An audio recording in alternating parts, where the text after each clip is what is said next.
ஒருத்தர் ரொம்ப கவலையோடு உட்காந்துருந்தார். எதை பற்றி சார் கவலைப்படுறீங்கன்னு கேட்டோம்.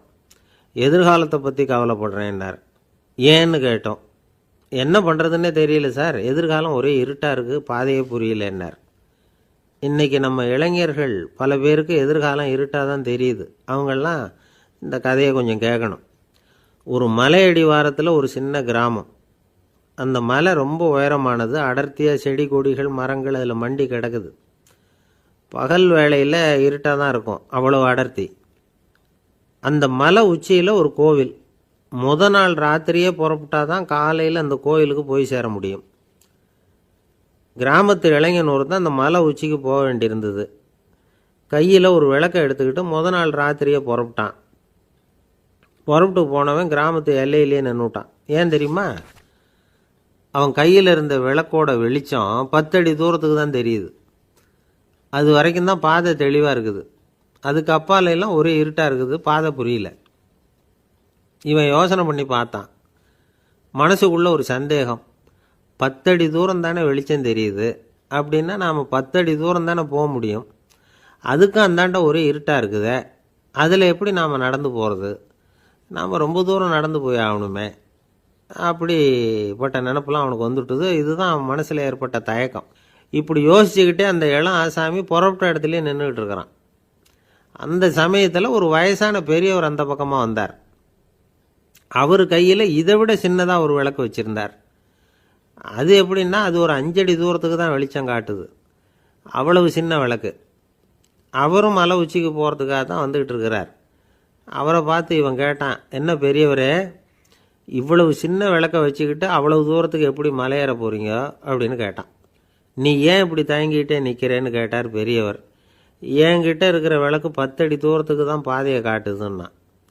இப்போ பெரியவர் சொன்னார், தம்பி, உன் கையில் இருக்கிற விளக்கு கொடுக்குற வெளிச்சத்தை வச்சு நீ முதல்ல 10 அடி தூரம் முன்னாடி போ.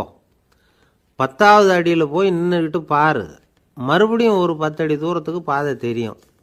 இப்படி உன் கையில் இருக்கிற விளக்கு தொடர்ந்து வெளிச்சம் காட்டிக்கிட்டே இருக்கும். நீ முன்னேற முன்னேற அந்த வெளிச்சமும் முன்னேறும். அதனால் எத்தனை கிலோமீட்டர் தூரம் வேணும்னாலும் நீ இந்த 10 அடி தூரம் வெளிச்சத்தை வச்சுக்கிட்டே நீ போயிடலாம், புறப்படு அப்படின்னார். இப்போ தான் அந்த பெரியவர் சொன்னது இளைஞனுக்கு பளிச்சுன்னு புரிஞ்சுதான். உடனே உற்சாகமாக புறப்பட்டான், உச்சிக்கு போய் சேர்ந்தான். இந்த கதையிலேருந்து நாம் புரிஞ்சிக்க வேண்டியது என்ன தெரியுமா? நீண்ட கால திட்டம் ஒன்று போடும் பொழுது நமக்கு முன்னாடி இருக்கிறத மறந்துட்டு மனசை போட்டு குழப்பிக்கக்கூடாது. உங்கள் கையில் என்ன இருக்கோ அதுலேயே உங்கள் எதிர்காலம் மறைஞ்சிருக்குது. கண் முன்னாடி தெரியறத வச்சு ஆரம்பிங்க, போக போக வழி தானாக புலப்படும் அப்படிங்கிறார் ஒரு பெரியவர். பெரிய பயணங்களையெல்லாம் இப்படி தான் நடத்த வேண்டியிருக்கும். ஒவ்வொரு அடியாக எடுத்து வச்சா ஓடி போய் சேர்ந்து விடலாம். மலைச்சி போய் நின்றுட்டா நின்றுக்கிட்டே இருக்க வேண்டியது தான். நம்ம ஆள்லாம் ரொம்ப மோசமான இருக்கிறாங்க. ஒருத்தன் அப்படி தான் நீண்ட தூர பிரயாணம் ஒன்று புறப்பட்டான். ரயில் போய்கிட்டே இருந்தது. கொஞ்சம் தூரம் போச்சு, பாதி வழியில் கையில் வச்சுருந்த டிக்கெட்டை காற்றுல விட்டுட்டான். ஐயோ, என் டிக்கெட்டு போயிட்டுதே அப்படின்னு கத்த ஆரம்பிச்சிட்டான். பக்கத்தில் இருந்த பெரியவர் அவனை பார்த்து பரிதாபப்பட்டு, கவலைப்படாத தம்பி, போனால் போகுது, வேறு டிக்கெட் வாங்கிக்கலாம் அப்படின்னு ஆறுதல் சொன்னார். அதுக்கு அவன் சொல்கிறான், சார், நான் அதுக்காக அழலை, அந்த டிக்கெட்டு கிடைச்சா தானே நான் எந்த ஊருக்கு போகணுங்கிறது எனக்கு தெரியும் அப்படிங்கிறான். ஒரு ஊரில் ஒரு ஞானி இருக்கிறார். ரொம்ப பெரிய ஞானி, ரொம்ப வயசாகிட்டுது. கடைசி காலத்தில் அவர்கிட்ட சில பேர் வந்தாங்க. உங்கள் குரு யார் அப்படின்னு கேட்டாங்க. அவர் நிமிர்ந்து பார்த்தார். எனக்கு ஆயிரக்கணக்கான குருமார்கள் உண்டு, அவங்க பேரெல்லாம் சொல்லணும்னா இந்த காலம் பத்தாது. ஆனால் முக்கியமான ஒரு 3 பேரை பற்றி மட்டும் உங்களுக்கு சொல்கிறேன் அப்படின்னாராம். அப்புறம் சொன்னார், அந்த 3 பேரில் ஒருத்தன் ஒரு திருடன். ஒரு சமயம் ஒரு பாலைவனம் வழியாக நான் போய்கிட்டு இருந்தேன். அப்போது வழி தவறி போய் ஒரு கிராமத்துக்கு போயிட்டேன். அது இருட்டு நேரம், நடுராத்திரி, ஊரே உறங்கி போச்சு. அந்த நேரத்தில் ஒரு ஆள் மட்டும் ஒரு வீட்டு சுவத்தில் ஏதோ பண்ணி உள்ளே நுழையிறதுக்கு முயற்சி பண்ணிகிட்ருக்கிறான். அவங்கிட்ட போய் நான் இன்றைக்கி இங்கே எங்கே தங்க முடியும் அப்படின்னு கேட்டேன். அதுக்கு அவன், இந்த ராத்திரி வேளையில் அது ரொம்ப சிரமம், ஒரு திருடனோட உங்களால் தங்க முடியும்னா நீங்கள் என்னோட தங்கலாம் அப்படின்னா. நான் அவங்க கூட 1 மாதம் தங்கியிருந்தேன். ஒவ்வொரு நாள் ராத்திரியும் இப்போ நான் என்னுடைய வேலைக்கு போகிறேன், நீங்கள் ஓய்வு எடுத்துக்கோங்க அப்படின்னு சொல்லிவிட்டு போவான். அவன் திரும்பி வந்த உடனே உனக்கு ஏதாவது கிடச்சிதான்னு நான் கேட்பேன். அதுக்கு அவன், இன்றைக்கி ராத்திரி ஒன்றும் இல்லை, நாளைக்கு மறுபடியும் முயற்சி பண்ணுவேன் அப்படின்பா. எப்பவும் அவன் நம்பிக்கை இழந்ததே கிடையாது. எப்பவும் சந்தோஷமாகவே இருப்பான். நானும் ரொம்ப காலமாக தியானம் பண்ணிக்கிட்டே இருந்தேன். ஒன்றுமே நடக்கலை. ஆனால் நான் என்ன பண்ணேன் தெரியுமா? மனசு வருத்தப்படும், நம்பிக்கை இழந்துருவேன். அப்போல்லாம் அந்த திருடனுடைய விடாமுயற்சி தான் ஞாபகத்துக்கு வரும். அதனால் அந்த திருடன் எனக்கு ஒரு குரு. என்னுடைய 2வது குரு யாருன்னா அது ஒரு நாய். இது எப்படின்னா, ஒரு சமயம் எனக்கு ரொம்ப தாகமாக இருந்தது. ஒரு நதியை நோக்கி போய்கிட்டு இருந்தேன். அப்போ ஒரு நாயும் வந்தது. அதுக்கும் தாகம். ஓடி வந்து ஆற்றை பார்த்தது. அதோட நிழல் வந்து ஆற்றுல தெரிஞ்சுது. அதை பார்த்ததும் பயந்துட்டுது. அதாவது அது தன்னுடைய சொந்த உருவத்தையே கண்டு பயந்தது. அதை பார்த்து குறைக்குது, திரும்பி ஓடிச்சு. ஆனால் அதுக்கு தாகம் அதிகமாக இருந்ததுனால அது மறுபடியும் திரும்பி வந்தது. பார்த்தா மறுபடியும் தண்ணியில் நாயோட உருவம் தெரியுது. இப்படி சில தடவை பண்ணிச்சு. இருந்தாலும் கடைசியில் தண்ணியில் குதிச்சுட்டுது துணிஞ்சி. இப்படி குதித்த உடனே அதோட உருவமும் மறைஞ்சுட்டுது. இதை பார்த்தேன். நான் என்ன புரிஞ்சுக்கிட்டேன்னா, எவ்வளவு தான் பயம் இருந்தால் கூட ஒருத்தன் தைரியமாக காரியத்தில் இறங்கணும் அப்படிங்கிறத புரிஞ்சுக்கிட்டேன். இந்த போதனை அந்த நாய்கிட்ட இருந்து எனக்கு கிடைச்சிது. இது ஒன்று. அடுத்தது என்னுடைய 3வது குரு யாருன்னா அது ஒரு சின்ன குழந்தை. நான் ஒரு சமயம் ஒரு நகரத்துக்கு போனேன். அங்கே ஒரு குழந்தை எரிகிற மெழுகுவத்தி ஒன்று எடுத்துக்கிட்டு வந்தது. நான் அந்த குழந்தைய பார்த்து வேடிக்கையாக கேட்டேன், ஏன் பாப்பா இந்த மெழுகுவத்தியை நீயாவே கொளுத்துனியா அப்படின்னு கேட்டேன். ஆமான்னுது அந்த குழந்தை. சரி, இந்த மெழுகுவத்தி முன்னாடி எரியாமல் இருந்தது, இப்போ எரியுது. இந்த மெழுகுவத்திக்கு வெளிச்சம் எங்கேருந்து வந்தது, அதை எனக்கு காட்ட முடியுமா அப்படின்னு கேட்டேன் அந்த குழந்தைகிட்ட. இதுக்கு அந்த குழந்தை சிரிச்சுக்கிட்டு அந்த மெழுகுவத்தியை ஊதி அணைச்சுட்டுது. அதுக்கப்புறம் என்னை பார்த்து கேட்டுது, இப்போ இந்த மெழுகுவத்தியின் வெளிச்சம் போனதை பார்த்தீங்க இல்லையா, அது எங்கே போச்சுன்னு எனக்கு சொல்லுங்க அப்படின்னுது. அந்த குழந்தை இப்படி கேட்டதும் என்கிட்ட இருந்த ஆணவம் அழிஞ்சுட்டுது. நான் படித்ததெல்லாம் அந்த வினாடியில் சுக்கு நூறாக போயிட்டுது. என்னுடைய முட்டாள்தனத்தை நான் உணர்ந்தேன் அப்படின்னு இவ்வளவும் அந்த ஞானி விவரமாக சொன்னாராம். அதனால் நாம் இன்னார்கிட்டே இருந்து தான் இதை கற்றுக்கணுங்கிறது இல்லை, யாருக்கிட்டே இருந்தும் எதையும் கற்றுக்கலாம். நம்மால் ஒருத்தன் ஒரு நாய் வளர்த்துக்கிட்டு இருந்தான். அந்த நாய்க்கு வால் கிடையாது. யாரோ ஏற்கனவே வெட்டி எடுத்துட்டாங்க. இந்த நாய் தான் சார் எனக்கு குரு, அதுக்கிட்டே இருந்து கூட நான் பாடம் கற்றுக்கிட்டு இருக்கிறேன் அப்படின்னா. அப்படி என்ன கற்றுக்கிட்டேன் இந்த வால் இல்லாத நாய்கிட்டே இருந்து அப்படின்னு கேட்டோம். நாம் யாருக்கிட்டையும் வாலாட்டக்கூடாது அப்படிங்கிற பாடத்தை அதுக்கிட்டே இருந்து தான் நான் கற்றுக்கிட்டேன் அப்படின்னா. என்னுடைய நண்பர் ஒருத்தர் ஆழ்ந்த சிந்தனையில் இருந்தார். என்ன யோசனை பண்ணுறீங்கன்னு கேட்டேன். தலைவர் ஆகணும்னு பார்க்குறேன், அதுதான் என்ன வழின்னு யோசிச்சுக்கிட்டு இருக்கேன்னார். நான் கூட அது மாதிரி யோசித்து பார்த்தேன். அதுக்கப்புறம் அந்த யோசனையை கை விட்டுட்டேன் அப்படின்னோம். ஏன்னு கேட்டார். அதுக்கான தகுதிகள் நமக்கு இல்லைங்கிறது புரியுது. அது நமக்கு புரியறத விட நம்ம விட மற்றவங்களுக்கு நல்லா புரிஞ்சு போச்சு. அதனால் பேசாமல் கம்முன்னு இருந்துடுறது தான் நல்லது அப்படின்னோம். தலைவர் ஆகிறதுக்கு தகுதிகள் வேறு உண்டோ அப்படின்னு கேட்டார். அவர் யதார்த்தமாக தான் கேட்குறார். நாங்கள் உடனே எங்ககிட்ட இருந்த ஒரு புஸ்தகத்தை எடுத்து அவர்கிட்ட கொடுத்தோம். படித்து பாருங்கன்னு. தலைவர் ஆகிறதுக்கு என்ன வழி அப்படிங்கிறத பற்றி அதில் போட்டிருக்கிறாங்க. முதல் வழி என்ன தெரியுமா? ஒரு 4 பேர் முன்னாடி இல்லைன்னா ஒரு கூட்டத்துக்கு முன்னாடி நீங்கள் பேச போகிறீங்க. அப்போ எப்படி ஆரம்பிக்கணும்னா, உண்மையான புகழ்ச்சி, நேர்மையான பாராட்டு, இதோடு ஆரம்பிக்கணும். எடுத்ததுமே அது சரியில்லை இது சரியில்லைன்னு பேசிகிட்டு இருக்கக்கூடாது. மக்களை பார்த்து நீங்கள் தான் தப்பு பண்ணிவிட்டீங்க அப்படின்னு நேரடியாக சொல்லக்கூடாது. தவறு இருந்தாலும் அதை மறைமுகமாக ஏதாவது கதை சொல்லி அதிலிருந்து அவங்க புரிஞ்சுக்கிற மாதிரி செய்யணும். அடுத்தவங்க பண்ண தப்பு என்னன்னு அலசறதுக்கு முன்னாடி நீங்கள் பண்ணின தப்பு என்னங்கிறத பற்றியே பேசுங்க. எதுக்கும் நேரடியாக உத்தரவு போட்டுக்கிட்டு இருக்கக்கூடாது. இதை நீங்கள் செய்யணும் அப்படின்னு சொல்கிறதுக்கு பதிலாக நீங்கள் இப்படி செஞ்சால் எப்படி இருக்கும் அப்படின்னு கேள்வி மாதிரி கேட்கணுமா. இப்படி கேட்டால் அது உத்தரவு மாதிரி தெரியாதான். அடுத்தவங்க மரியாதையை காப்பாற்றுறது மாதிரி பேசணுமா. உங்கள் பேச்சு இன்னொருத்தரை அவமானப்படுத்துறது மாதிரி இருக்கக்கூடாதான். ஏண்டா இவங்கிட்ட போய் மாட்டிக்கிட்டோம்னு யாரும் நினச்சிடக்கூடாது. ஒவ்வொரு சின்ன வளர்ச்சியையும் பாராட்டணும். வெற்றி சாதாரணமாக இருந்தாலும் பாராட்டாமல் இருந்துடக்கூடாது. பாராட்டும் பொழுது தாராளமாக இருக்கணும். குறை சொல்லும் பொழுது கவனமாக இருக்கணும். வாய்க்கு வந்தபடி பேசிவிட்டால் அதுக்கப்புறம் வகையாக மாட்டிக்கிட்டு முழிக்க வேண்டியிருக்கும். நீங்கள் பேசுகிறது இன்னொருத்தருக்கு ஒரு கௌரவத்தையும் மரியாதையும் உண்டு பண்ணுறது மாதிரி இருக்கணும். நீங்கள் பேசுகிறது அடுத்தவங்களுக்கு இருக்கிற கொஞ்ச நெஞ்ச மரியாதையும் எடுத்து விடுறது மாதிரி இருக்கக்கூடாது. உங்கள் பேச்சை கேட்டால் கேட்குறவங்களுக்கு ஒரு ஊக்கம் வரணும், உற்சாகம் வரணும். தவறு எதுவாக இருந்தாலும் அதை சுலபமாக திருத்திக்கலாம், சரி பண்ணிக்கலாங்கிறது மாதிரி இருக்கணும் உங்கள் பேச்சு. அடுத்தவங்களை சந்தோஷப்படுத்துங்க. உங்கள் யோசனையை கேட்டு நடந்துக்கிறதுனால அந்த சந்தோஷம் அவங்களுக்கு கிடைக்கணும். இந்த தகுதியெல்லாம் உங்ககிட்ட இருந்தால் நீங்கள் ஒரு சிறந்த தலைவராகலாம் அப்படின்னு அந்த புஸ்தகத்தில் போட்டிருக்குது. இந்த காலத்தில் தலைவர் ஆகிறதுக்கு வேறு சில தகுதிகள்லாம் கூட தேவைப்படுது. ஒரு புள்ள தன்னுடைய அப்பா கிட்ட, அப்பா உன்ன மாதிரியே நானும் அரசியலில் சேரணும், தலைவர் ஆகணும்னு ஆசைப்படுறேன், இன்னையிலேருந்து எனக்கு அரசியல் பாடம் கற்றுக் கொடு அப்படின்னு கேட்டிருக்கான். அவரும் சரின்னு சொல்லிவிட்டு ஒரு பெரிய ஏணியை எடுத்துகிட்டு வந்தாரான். ஒரு செவுத்தில் சாத்தினார். இந்த ஏணியில் ஏறி உயர போய் அங்கே பரன் மேலே இருக்கிற ஒரு புத்தகத்தை எடுத்துகிட்டு வாடான் இருக்கார் மகனை பார்த்து. அப்பா, ஏணி ரொம்ப உயரமாக இருக்குது, நீ ஜாக்கிரதையாக இதை பிடிச்சிக்கோ, நான் ஏறி போகிறேன் அப்படின்னு நான் பையன். பயப்படாத, நான் பார்த்துக்கிறேன்னார் அப்பா. பையன் ஏணியில் ஏறினா உச்சிக்கு போனதும் அப்பா கையை எடுத்துட்டார். ஏணி அப்படியே சரிஞ்சுட்டுது. பையன் பொத்துன்னு கீழே விழுந்துட்டான். இடுப்பை பிடிச்சிக்கிட்டே எழுந்திரிச்சான். என்னப்பா இது, இப்படி என்னை ஏற விட்டுட்டு கையை விட்டுட்டியே, இப்படி கைவிடலாமா அப்படின்னு கத்தியிருக்கான். அப்பா நிதானமாக சொன்னாராம், அவசரப்படாதேப்பா, அரசியலில் இதுதான் முதல் பாடம், பெத்த அப்பனாக இருந்தாலும் அவனை நம்பாதே அப்படின்னு உபதேசம் பண்ண ஆரம்பித்தாரான். ஒருத்தர் இருக்கார், நல்ல உத்தியோகத்தில் தான் இருக்கிறார், ஆனால் எப்போ பார்த்தாலும் முகத்தை வெறுப்பாக வச்சுருப்பார். அப்படியே வருவார் போவார். ஏன் சார் இப்படி இருக்கிறீங்க அப்படின்னு விசாரித்தோம். ஏன்டா இந்த வேலைக்கு வந்தோம்னு இருக்குது சார் அப்படின்னார். உங்கள் வேலை உங்களுக்கு பிடிக்கலையா அப்படின்னு கேட்டோம். இல்லைன்னார். இப்படிப்பட்டவங்க வெற்றிகரமான வாழ்க்கை வாழ முடியாது. இது நிபுணர்கள் கருத்து. வேலையை நேசிக்க தெரிந்தவர்கள் வெற்றி பெறுவார்கள் அப்படிங்கிறாங்க அவங்க. எந்த துறையாக இருந்தாலும் சரி, அந்த துறையில் வெற்றிகரமாக இருக்கிறவங்கள விசாரித்து பாருங்கள். எனக்கு என்னுடைய வேலை ரொம்ப பிடிக்கும் அப்படின்னு சொல்கிறவங்களாக தான் இருப்பாங்க. அப்படி இருந்தால் தான் அது வெற்றிகரமாக இருக்க முடியுது அவங்களால.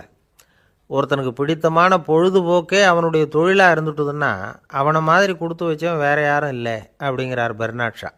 ஒரு தடவை மன்னர் ஹுமாயூன் உயிரை தண்ணீர் முண்டு ஊற்றுகிற தொழிலாளி ஒருத்தர் காப்பாற்றினாராம் அந்த ஹுமாயூன் உயிரை.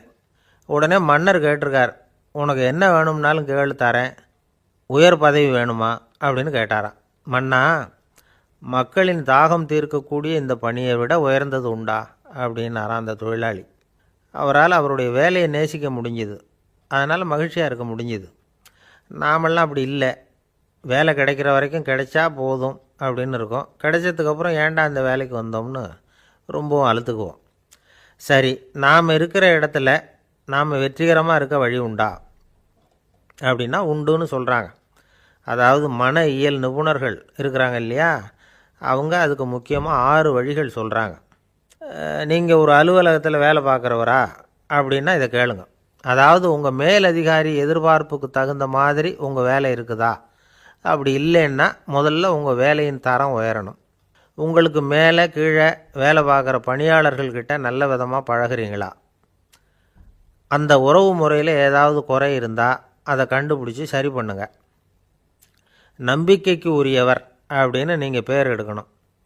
நீங்கள் எடுக்கிற முடிவு நல்ல முடிவாக தான் இருக்கும் அப்படின்னு அடுத்தவங்க சொல்லணும். உங்கள் தோற்றத்துக்கு முக்கியத்துவம் கொடுங்க. இது மனம் உடல் ரெண்டும் சம்மந்தப்பட்டது. அதனால் மனசையும் ஆரோக்கியமாக வச்சுருக்கணும், உடம்பையும் ஆரோக்கியமாக வச்சுருக்கணும். உங்களுடைய நிர்வாகம் செயல்படுற விதத்தை நல்லா புரிஞ்சு வச்சுக்கணும். உங்களுடைய நிர்வாகம் இப்போ ஒரு காரியம் செய்யுதுன்னு வச்சுங்க, ஏன் அப்படி செய்யுது, எதுக்காக அப்படி செய்யுது, அதனுடைய குறிக்கோள் என்ன, அது நீடிக்கிறதுக்கு காரணம் என்ன, இதையெல்லாம் தெரிஞ்சுக்கணும். சிரிப்புக்கு வஞ்சகம் பண்ணக்கூடாது, நல்லா சிரிக்கணும், அப்போ தான் அது திரும்ப கிடைக்கும். கடந்த கால தோல்வியை பற்றி கவலைப்படக்கூடாது. முதலாளி விருப்பம் தெரிஞ்சு நடந்துக்கிறது நல்லது தான். அதுக்காக காக்கா பிடிக்கணுங்கிற அவசியம் இல்லை. உங்களுக்கு ஒரு பொறுப்பான வேலை கிடைக்குது, உடனே சத்தம் குழப்பம் அப்படின்னு சூழ்நிலையை இறுக்கமாக ஆக்கிடக்கூடாது. எந்த சூழலையும் இயல்பாக கையாளக்கூடியவர் அப்படிங்கிறத காட்டணும். இதெல்லாம் உங்கள் துறையில் நீங்கள் வெற்றி பெற நிபுணர்கள் சொல்கிற யோசனைகள். இவ்வளவு விவரமும் சொல்லிவிட்டு ஒருத்தரை பார்த்து கேட்டோம், இப்போ சொல்லுங்கள், நீங்கள் செய்கிற வேலை உங்களுக்கு பிடிச்சிருக்குதா அப்படின்னோம். ரொம்ப ரொம்ப பிடிச்சிருக்குது அப்படின்னார். சரி, என்ன செஞ்சிகிட்ருக்குறீங்க அப்படின்னு கேட்டோம். சும்மா தான் இருக்கிறேன் அப்படின்னார் அவர். சில பேரை இப்படி சொல்கிறது உண்டு, அடுத்தவங்களை அனுசரித்து நடந்துக்க தெரியல, அவன் என்ன சார் மனுஷன் அப்படிம்பாங்க.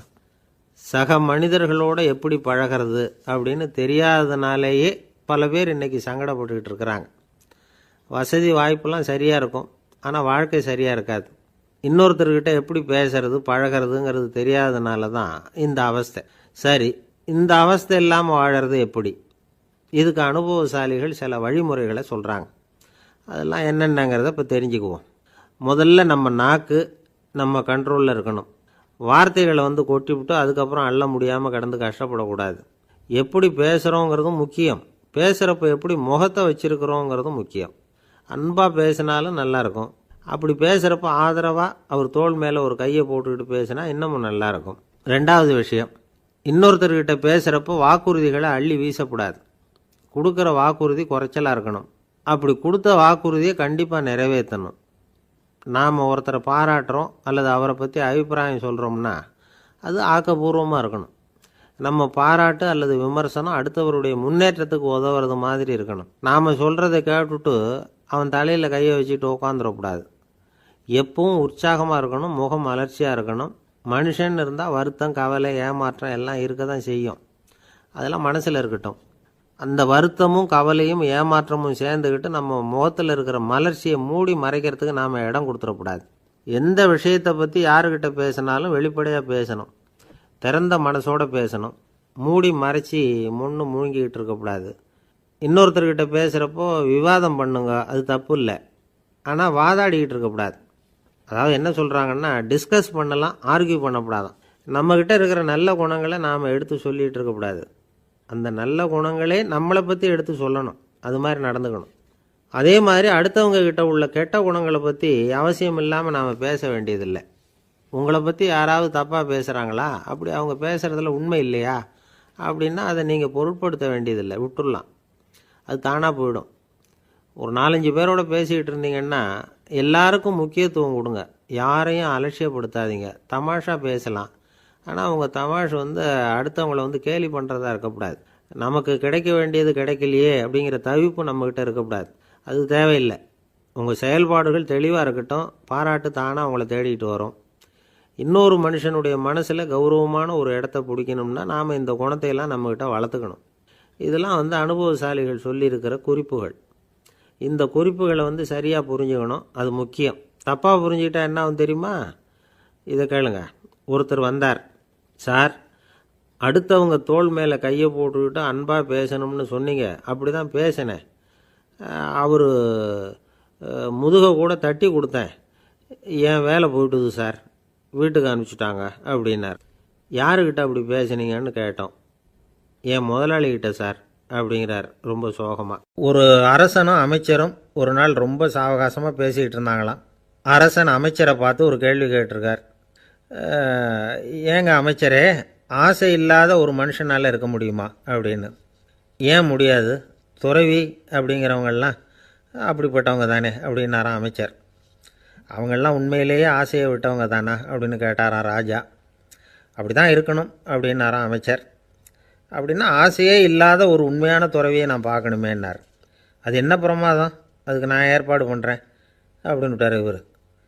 சொல்லிவிட்டு உடனே புறப்பட்டு போனார். அங்கங்கே தேடினார். அப்புறம் தான் அவருக்கு புரிஞ்சுது உண்மை துறவியை கண்டுபிடிக்கிறது எவ்வளவு கஷ்டமான காரியம்னு.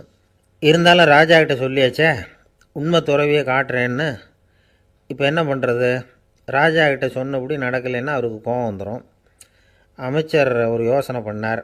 அவருக்கு ஒரு வழி தெரிஞ்சுது. அதுதான் சரின்னு முடிவு பண்ணார். அதாவது அந்த ஊரில் அவருக்கு தெரிஞ்ச நாடக நடிகர் ஒருத்தர் இருக்கிறார், நல்லா நடிப்பார். அவரை போய் பார்த்தார். இதை பாருப்பா, எனக்காக நீ ஒரு காரியம் செய்யணும்னார். என்னன்னு கேட்டார் அவர். நீ ஒரு துறவி மாதிரி கொஞ்சம் நேரத்துக்கு நடிக்கணும். ராஜா உன்னை பார்த்துட்டு போகிற வரைக்கும் நடி, அது போதும். அதுக்காக உனக்கு 10,000 ரூபா தரேன் அப்படின்னார். அவர் எந்த காலத்தில் இவ்வளவு பணத்தை மொத்தமாக பார்த்துருக்கார். அதனால் உடனே சரின்னு ஒத்துக்கிட்டார். அமைச்சர் அரண்மனைக்கு திரும்பி வந்தார். என்ன அமைச்சரே, இன்னுமா ஒரு உண்மையான துறவி கிடைக்கலன்னார். உண்மையான துறவி ஒருத்தரை இப்போ தான் கொஞ்ச நேரத்துக்கு முன்னாடி பார்த்து பேசிவிட்டு வர்றேன். அவர் நம்ம ஊருக்கு வெளியில் குளத்தங்கரையில் உள்ள ஒரு ஆலமரத்துக்கு அடியில் உட்காந்துருக்கிறார் அப்படின்னார் இவர். அப்படின்னா உடனே புறப்படுங்க அப்படின்னார் ராஜா. பரிவாரங்களோடு புறப்பட்டார். அங்கே அந்த மரத்தடியில் அந்த ஆள் வேஷம் போட்டுக்கிட்டு துறவி மாதிரி உட்காந்துருக்கிறான். ராஜா நேராக போனார். அந்த துறவி காலில் பொத்துன்னு விழுந்து வணங்கினார். உடனே ராணியும் அவர் காலில் விழுந்தாங்க. அடுத்தபடியாக அமைச்சர் விழுந்தார். அவருக்கு தெரியும் இது நம்ம ஆள் தான்னு. இருந்தாலும் என்ன பண்ணுறது, நேரம். அப்புறம் பரிவாரங்கள்லாம் துறவி காலில் விழுந்து ஆசீர்வாதம் வாங்கிட்டாங்க. ராஜா அப்புறமா தங்கத்தட்டில் பொன்னையும் பொருளையும் வச்சு அந்த துறவிக்கிட்ட ரொம்ப பணிவாக நீட்டுறார். தாங்கள் தயவு பண்ணி இதை ஏற்றுக்கணும் அப்படின்னு வேண்டிக்கிட்டார். அந்த துறவி பற்று இல்லாமல் அதை பார்த்தார். எல்லாத்தையும் திறந்துட்ட எனக்கு இதெல்லாம் எதுக்காக அப்படின்னு சொல்லி அதை மறுத்துட்டாராம். ஆஹா, உண்மையான துறவியை பார்த்துட்டோம் அப்படிங்கிற ஆனந்தம் அரசருக்கு. ரொம்ப நிம்மதியாக திருப்தியாக திரும்பி வந்தார் அரண்மனைக்கு. அதுக்கப்புறம் அமைச்சர் யாருக்கும் தெரியாமல் அந்த துறவிகிட்ட ஓடினார். சொன்ன பிரகாரம் பணத்தை நீட்டினார். இந்தப்பா, நான் உங்ககிட்ட சொன்னபடி 10,000 ரூபா பணம் எடுத்துக்கோ அப்படின்னார். அந்த ஆள் ராஜா கிட்ட சொன்னது மாதிரியே எல்லாத்தையும் திறந்துட்ட எனக்கு இதெல்லாம் எதுக்காக வேணாம் அப்படின்னு விட்டாராம். நடித்த வரைக்கும் போதும்ப்பா, இனிமேல் இந்த நாடக வசனம்லாம் வேணாம், வேஷத்தை கலைச்சிரு, பணத்தை வாங்கிக்கோன்னார். இல்லைங்க, இது வேஷம் இல்லை, இது வசனமும் இல்லை, இது உண்மை. கொஞ்ச நேரம் துறவி மாதிரி நடித்ததுக்கே இந்த தேசத்து ராஜா, ராணி, அமைச்சர், பரிவாரங்கள் எல்லாம் என் காலில் விழுந்து வணங்குறாங்க. அப்படின்னா உண்மையான துறவியாக இருக்கிறது எவ்வளவு பெருமையான விஷயம். நான் உண்மையான துறவியாக ஆக போகிறேன், அப்படி முடிவும் பண்ணிட்டேன் அப்படின்னார் அந்த நடிகர். வேஷம் கூட எப்படிப்பட்ட விளைவுகளை உண்டு பண்ணுது பார்த்தீங்களா. நம்மால் ஒருத்தன் ரொம்ப வசதியாக தான் இருந்தான். ஒரு நாள் அவன் சொத்து பூரா திருட்டு போட்டுது. அதுக்கப்புறம் இவன் துறவி மாதிரி ஆகிட்டான். ஊர் ஊராக சுற்றினான். ஒரு குருநாதரை தேடி கண்டுபிடிச்சான். அவர்கிட்ட சீடனாக சேர்ந்துக்கிட்டான். அவனை பார்த்து ஒருத்தர் கேட்டார், நீ உண்மையான சீடன் தானான்னு. இல்லைங்க, சீடன் மாதிரி நடிச்சுக்கிட்டு இருக்கிறேன் அப்படின்னா. அது குரு துரோகம் இல்லையா அப்படின்னு கேட்டார் அவர். இல்லைங்க, நான் பண்ணது குரு துரோகம் இல்லை, என் குரு பண்ணது தான் துரோகம். என்னுடைய பணத்தை கொள்ளையடித்தது இவர் தான். அதை எங்கே வச்சுருக்காருன்னு கண்டுபிடிக்கிறதுக்காக தான் இவர்கிட்ட வந்து சீடனாக சேர்ந்துருக்கிறேன் அப்படின்னா. ஒரு பல்கலைக்கழகம், அங்கே ஒரு இலக்கிய பேராசிரியர், அவர் பாடம் நடத்திக்கிட்டு இருந்தார். ராபர்ட் ப்ரௌனிங் எழுதிய கவிதைகளை பற்றி சொல்லிகிட்டு இருக்கிறார். மாணவர்களும் ரொம்ப அக்கறையாக அதை கேட்டுக்கிட்டு இருக்கிறாங்க. ஒரு குறிப்பிட்ட கவிதையை பற்றி சொல்லும் பொழுது அந்த பேராசிரியருக்கே ஒரு சந்தேகம். அதாவது அந்த கவிதையின் சரியான அர்த்தம் என்னங்கிறதுல சந்தேகம். பேராசிரியர் யோசனை பண்ணார். அந்த கவிதையை முழுசாக புரிஞ்சிக்க முடியல. அதனால் மாணவர்களை பார்த்து சொன்னார், மாணவர்களே, ஒரு நாள் பொறுத்துக்குங்க. இந்த கவிதையை எழுதின கவிஞர் எங்கள் வீட்டுக்கு பக்கத்தில் தான் இருக்கிறார். இன்றைக்கி சாயந்தரம் நான் அவரை நேரிலேயே போய் பார்க்குறேன். பார்த்து இதுக்கு என்னங்க அர்த்தம்னு கேட்டுட்டு வந்துடுறேன். அதுக்கப்புறம் உங்ககிட்ட சொல்கிறேன் அப்படின்னாராம். அன்றைக்கி சாயந்தரமே அந்த பேராசிரியர் கவிஞரை தேடிக்கிட்டு போயிட்டார். கவிஞர் அவங்க வீட்டில் அவர் பாட்டு உட்காந்துருந்தாராம். இவர் போய் அவர் முன்னாடி உட்காந்தார். அப்புறம் கேட்டார், ஐயா, அந்த கவிதையின் முழு பொருள் என்னன்னு தெரிஞ்சுட்டு போகிறதுக்காக வந்திருக்கிறேன் அப்படின்னாராம். எந்த கவிதை அப்படின்னாராம் அவர். இவர் அந்த கவிதையை சொல்லியிருக்கார். கவிஞர் கொஞ்சம் யோசனை பண்ணிவிட்டு அப்புறம் சொன்னாராம், பேராசிரியரே, நீங்கள் கொஞ்சம் தாமதமாக வந்துட்டீங்கன்னாராம். இவருக்கு ஒன்றும் புரியல. நீங்கள் என்ன சொல்கிறீங்க, நான் தாமதமாக வந்துட்டேன்னா? நீங்கள் தான் உயிரோடு இருக்கிறீங்களே, அப்படி இருக்கும்பொழுது நான் தாமதமாக வந்துவிட்டேன்னா அது எப்படி அப்படின்னு இவர் குழம்பியிருக்கிறார். இப்போ கவிஞர் சொன்னாராம், ஐயா, நான் உயிரோடு இருக்கிறேன்னா இல்லையாங்கிறது முக்கியம் இல்லை. நான் அந்த கவிதை வரிகளை எழுதினப்போ 2 பேருக்கு அதோட அர்த்தம் தெரிஞ்சிருந்தது. இப்போ ஒரே ஒருத்தருக்கு தான் அதோட அர்த்தம் தெரியும் அப்படின்னாராம். பேராசிரியர் யோசனை பண்ணியிருக்கார். அப்படின்னா அந்த ஒருத்தர் கவிஞர் ராபர்ட் ப்ரௌனிங்கை தவிர வேறு யாராக இருக்க முடியும்? இவர் தான் அப்படிங்கிறத அவர் மனசில் நினச்சிக்கிட்டார். அதனால் சொன்னார், ஐயா, நான் தாமதமாக வரல, அந்த கவிதையின் பொருள் என்ன அது சொல்லுங்கன்னார். பேராசிரியரே, நான் சொல்கிறது உங்களுக்கு புரியலன்னு நினைக்கிறேன். நான் இந்த வரிகள் எழுதினப்போ 2 பேருக்கு அதோட அர்த்தம் தெரிஞ்சிருந்தது. அந்த 2 பேர் யாருன்னா, ஒருத்தர் ராபர்ட் ப்ரௌனிங், அதாவது நான், இன்னொருத்தர் கடவுள். இப்போ அது கடவுளுக்கு மட்டும்தான் தெரியும். நானே இதை பற்றி பல தடவை யோசனை பண்ணி பார்த்தேன். இது ரொம்ப அழகானது, ஆனாலும் ரொம்ப வழுக்கலானது. அதை பிடிச்சிட்டோம்னு நினச்சிக்கிட்டு இருக்கும் பொழுதே காற்று மாதிரி அது உங்ககிட்ட இருந்து ஓடி போயிடுது. எனக்கு ரொம்பவும் வருத்தமாக தான் இருக்குது. நிச்சயமாக நான் தான் இந்த வரிகளை எழுதியிருக்கிறேன். அதில் அர்த்தம் இருக்குங்கிறது எனக்கு தெரியும், அதை நான் உணர்றேன். ஆனால் நீங்கள் என்னை மன்னிக்கணும். எனக்கே கூட அதை என்னால் விளக்க முடியல. அப்படி இருக்கும் பொழுது உங்களுக்கு எப்படி அதை நான் விளக்க முடியும் அப்படின்னாரா அந்த கவிஞர். அனுபவிக்கப்படக்கூடிய எல்லாமே விளக்கப்படக்கூடிய ஒன்றல்ல, விளக்கப்படும் எல்லாமே அனுபவிக்கப்படக்கூடிய ஒன்றல்ல அப்படிங்கிறது ஞானிகளுடைய கருத்து. அதுக்காக தான் அந்த சம்பவம்.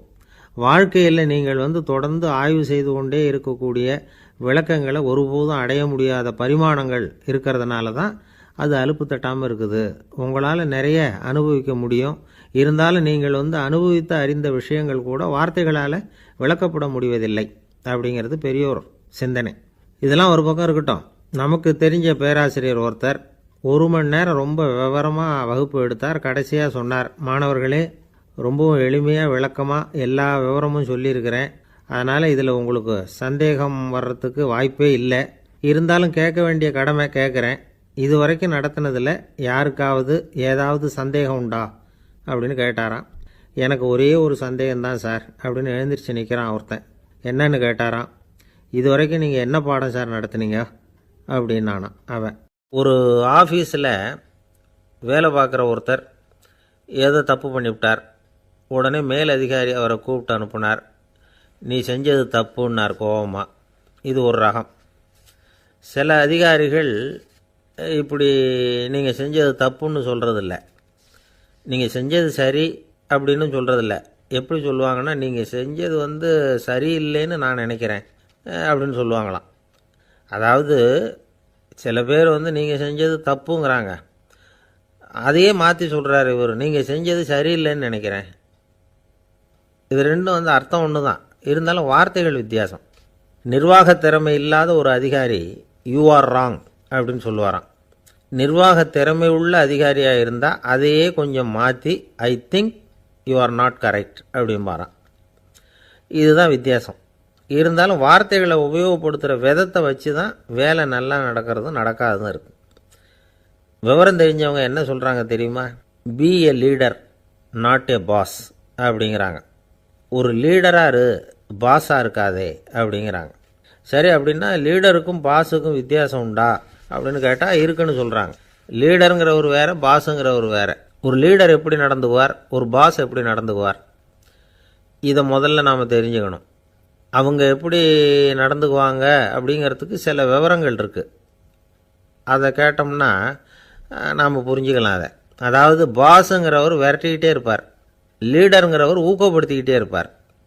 நாளைக்கு சாயந்தரத்துக்குள்ளே அந்த வேலையை செஞ்சு முடிக்கலைன்னா தொலைச்சி விடுவோம் தொலைச்சி அப்படிம்பார் அவர். இவர் எப்படி சொல்லுவார்னா, இது வரைக்கும் நீங்கள் செஞ்சுருக்கிற வேலை ரொம்ப அற்புதம் அப்படிம்பார். பாஸுங்கிறவர் அதிகாரத்தை நம்பி செயல்படுறவர், லீடருங்கிறவர் நல்லெண்ணத்தை நம்பி செயல்படுறவர். நம்மக்கிட்ட அதிகாரம் இருக்குது, பவர் இருக்குது, அதனால் காரியத்தை சாதிச்சுடலாம் அப்படின்னு நினைக்கிறவர் அவர். மற்றவங்கக்கிட்ட ஒரு நல்ல அபிப்பிராயத்தை சம்பாதிச்சுக்கிட்டு அது மூலமாக காரியங்களை சாதிக்கிறவர் இவர். பாஸுங்கிறவர் பயத்தை உண்டு பண்ணுவார், லீடருங்கிறவர் அன்பை பரவ செய்வார்.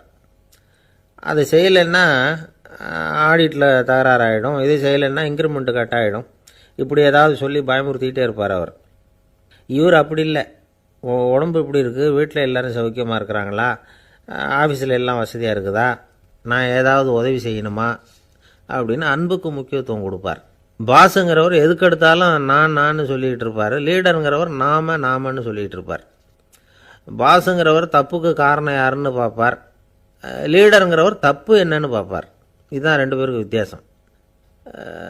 தி boss shows who is wrong, the leader shows what is wrong அப்படின்னு சொல்லுவாங்க. இந்த காரியம் எப்படி செய்யப்பட்டிருக்கு அப்படின்னு தெரிஞ்சுக்கிறவர் பாஸ். இந்த காரியத்தை எப்படி செய்யணும்னு செஞ்சு காட்டுறவர் லீடர். பாஸுங்கிறவர் பணியாளர்களை திட்டுவார், லீடர் மரியாதைக்குரியவராக நடத்துவார், அதுக்குரியவராக அவர் நடந்துக்குவார். செய்கிற வேலையை ஒரு சுமையாக நினைக்க வைக்கிறவர் பாஸ், செய்கிற வேலையை ஒரு சந்தோஷமாக ஆக்கிறவர் லீடர். ஒரு முதலாளியாக இருக்கிறவர் அல்லது ஒரு நிர்வாகியாக இருக்கிறவர் இது மாதிரியான நுணுக்கங்களையெல்லாம் தெரிஞ்சு வச்சுக்கிறது நல்லது. ஒரு பாஸ் இருக்கார், அவர் ஒரு நாள் ரொம்ப பெருமையாக தன்னோட ஆஃபீஸை பற்றி பேசிக்கிட்டு இருந்தார். எனக்கு கீழே 200 பேர் வேலை செய்கிறாங்க சார், நான் ஒரு கோடு கிழிச்சா அவங்க அதை தாண்டாத அளவுக்கு நான் நடந்துக்கிறேன் சார் அப்படின்னார் அவர். அது எப்படி முடியுது உங்களால் அப்படின்னு கேட்டோம். நான் கோடே கிழிக்கிறதில்ல சார் அப்படின்னார். அரேபிய நாடு, அங்கே ஒரு ஆட்சி தலைவர், அரேபிய நாட்டு ஆட்சி பொறுப்பை ஏற்றுக்கிட்டவர். அவர் ஆட்சி பொறுப்பை ஏற்றுக்கிட்ட பிறகு ஒரு நாள் ஒரு தெருவில் நடந்து போய்கிட்டு இருந்தார். அவர் தோளில் ஒரு பெரிய துணி மூட்டை, அதை சுமந்துக்கிட்டு கடத்தெருவை நோக்கி அவர் போய்கிட்டு இருக்கிறார். வழியில் அவரை சந்தித்தார் உமர். அவர் கேட்டார், கலீஃபா அவர்களே, எங்கே புறப்பட்டுட்டீங்க அப்படின்னு கேட்டார். கலீஃபான்னா ஆட்சி தலைவர்னு அர்த்தம். இதுக்கு அவர் சொன்னார், நான் துணி வணிகம் செய்கிறவன், அதனால் துணி வியாபாரம் செய்கிறதுக்காக போயிட்டுருக்கிறேன்னார். நீங்கள் இப்போ இந்த நாட்டுக்கு ஆட்சி தலைவர், ஆட்சி பொறுப்பில் இருக்கிறீங்க, நீங்கள் வியாபாரம் செய்ய போட்டால் அரசு பணிகளை செய்கிறது யார் அப்படின்னு கேட்டார் அவர். நான் அரசு பணிகளை மட்டுமே செஞ்சுக்கிட்டு இருந்தா என் குடும்பத்தை காப்பாற்றுறது யார் அப்படின்னு கேட்டார் அவர். இப்படி கேட்டவர் யார் தெரியுமா? அவர் தான் அபூபக்கர், இறை தூதர் முகமது அவர்களுக்கு பிறகு கலீஃபாவாக தேர்ந்தெடுக்கப்பட்டவர். அப்போலாம் ஆட்சி தலைவர்களுக்கு சம்பளம்னு எதுவும் கிடையாது. இந்த பிரச்சனையை எப்படி தீர்க்கிறதுன்னு யோசனை பண்ணார் உமர். அபு உபைதா அவர்கள்கிட்ட அழைச்சிட்டு போனார். அவர் யாருன்னா, அவர் தான் பொது நிதி கருவூலத்தின் பொறுப்பாளர். அவர்கிட்ட பிரச்சனையை சொன்னார். இது மாதிரி ஆட்சி தலைவருக்கு பொது நிதியிலிருந்து ஊதியம் அளிக்க முடியுமான்னு கேட்டார். பொது நிதி விதிகளின்படி அதுக்கு சாத்தியம் இல்லைன்னு சொல்லிவிட்டார் அவர். சரி, வேற ஏதாவது வழி இருக்குதான்னு கேட்டார் உமர். அபு உபைதா கொஞ்சம் யோசனை பண்ணி பார்த்தார். அப்புறமா சொன்னார், மக்காவிலிருந்து மதீனாவுக்கு குடிபெயர்ந்து வந்த அகதிகளுக்கு நிதி உதவி அளிக்கிறதுக்கு விதிகளில் இடம் இருக்கு. அப்படி பார்த்தா அபூபக்கரும் அகதி தானே, அதனால எல்லா அகதிகளுக்கும் கொடுக்கறது மாதிரியே அவருக்கும் ஒரு தொகை அளிக்கலாம்னார். கலீஃபா அபூபக்கருக்கு இந்த அகதி உதவி தொகையைத்தான் கொடுத்துட்டு வந்தாங்களாம். குடும்ப செலவுக்கு அது போதுமானதா இல்லை. இருந்தாலும் கலீஃபாங்கிறதுக்காக மற்ற அகதிகளை விட அதிகமாக தொகையை பெற அவர் விரும்பலை. மார்பு பக்கம் கிழிஞ்சிருந்த ஒரு மேலாடையை தான் அவர் அணிஞ்சிருந்தார். அவருடைய துணைவியார் அஸ்மா, அவங்க ஒரு நாள் தேன் அருந்து ஆசையாக இருக்குன்னாங்களாம். நமக்கு கிடைக்கிற ஊதியம் குடும்ப செலவுக்கே போதுமானதா இல்லையே, இந்த நிலையில் தேன் வாங்கிறதுக்கு காசுக்கு நான் எங்கே போவேன்ருக்கார் அவர். கொஞ்ச நாள் கழித்து அவங்க ஒரு தொகையை அவர்கிட்ட கொடுத்து தேன் வாங்கிட்டு வர சொன்னாங்களாம். இவருக்கு ஆச்சரியம், ஏது இந்த பணம்னு கேட்டிருக்காரு. நீங்கள் தினமும் குடும்ப செலவுக்காக கொடுத்துக்கிட்டு வந்த பணத்தில் கொஞ்சம் கொஞ்சமாக மிச்சப்படுத்தி வச்சேன்னாங்களாம். அபூபக்கர் அந்த பணத்தை எடுத்துக்கிட்டு நேராக பொது நிதி கருவூல பொறுப்பாளர்கிட்ட போனார். இந்த பணத்தை பொது நிதியில் சேர்த்துருங்க, இது அதிகப்படியாக எனக்கு தரப்பட்டு வந்த ஊதியம், அடுத்த மாதத்துலேருந்து இந்த தொகையை குறைச்சிங்கன்னு வேற சொல்லிவிட்டாராம். பசியை தணிக்க தேவையான அளவு உணவு, ஒரு ஜோடி உடை, இதை தவிர கூடுதலாக மக்கள் பொது நிதியிலிருந்து வாங்கிக்கிறதுக்கு என் குடும்பத்தாருக்கு உரிமை இல்லை அப்படின்னு சொல்லி கண்டிப்பாக சொல்லிவிட்டாராம். அவர் வாங்கிட்டு வந்த அந்த குறைந்த ஊதியம் கூட அவர் மனசை உறுத்திக்கிட்டே இருந்தது. கடைசி நேரம் அவர் தம்முடைய மகள் ஆயிஷா அவர்கள் அழைச்சார். மகளே, இதுவரைக்கும் பொது நிதியிலிருந்து நான் வாங்கிட்டு வந்த தொகை என்னுடைய இதயத்தில் பாரமாக அழுத்திக்கிட்டு இருக்கு. என் தோட்டத்தை விற்று அதில் வர்ற பணத்திலேருந்து நான் இதுவரைக்கும் வாங்கிட்டு வந்த ஊதிய தொகையை கணக்கு போட்டு பொது நிதியில் சேர்த்துடு அப்படின்னாராம். பதவி ஏற்கிறதுக்கு முன்னாடி தன்கிட்ட இருந்ததை விட இப்போ கூடுதலாக என்ன சொத்து இருக்குன்னு பார்த்துருக்கார். ஒரு ஒட்டகம், ஒரு கோப்பை, ஒரு பணியாள். இதையும் அடுத்தபடியாக கலீஃபாவா வர்றவர்கிட்ட ஒப்படைச்சிருங்க அப்படின்னு விட்டாராம். அதே மாதிரி அடுத்து வந்த உமர்கிட்ட ஒப்படைச்சாங்க. அப்போ உமர் சொன்னாராம், அபூபக்கரே, இந்த முன்மாதிரியால் உங்களுக்கு பிறகு இந்த ஆட்சி பொறுப்பை ஏற்கிறவர்களை பெரும் நெருக்கடிக்கு ஆளாகி விட்டீங்க அப்படின்னு சொல்லி ரொம்ப கண் கலங்கினாராம். கடைசியாக அபூபக்கர் தன்னுடைய குடும்பத்தாருக்கு விட்டு சென்ற சொத்து ஒரு படுக்கை விரிப்பு, ஒரு போர்வை, அவ்வளவுதான். இது சிந்திக்க வேண்டிய ஒரு செய்தி. ஒரு ஊரில் ஒரு மன்னர் இருந்தாராம். அமைச்சர் அவர்கிட்ட சொன்னாராம், மன்னா, நம்ம ராஜ்யத்தில் இனிமே லஞ்ச ஊழலே இருக்காதுன்னாராம்.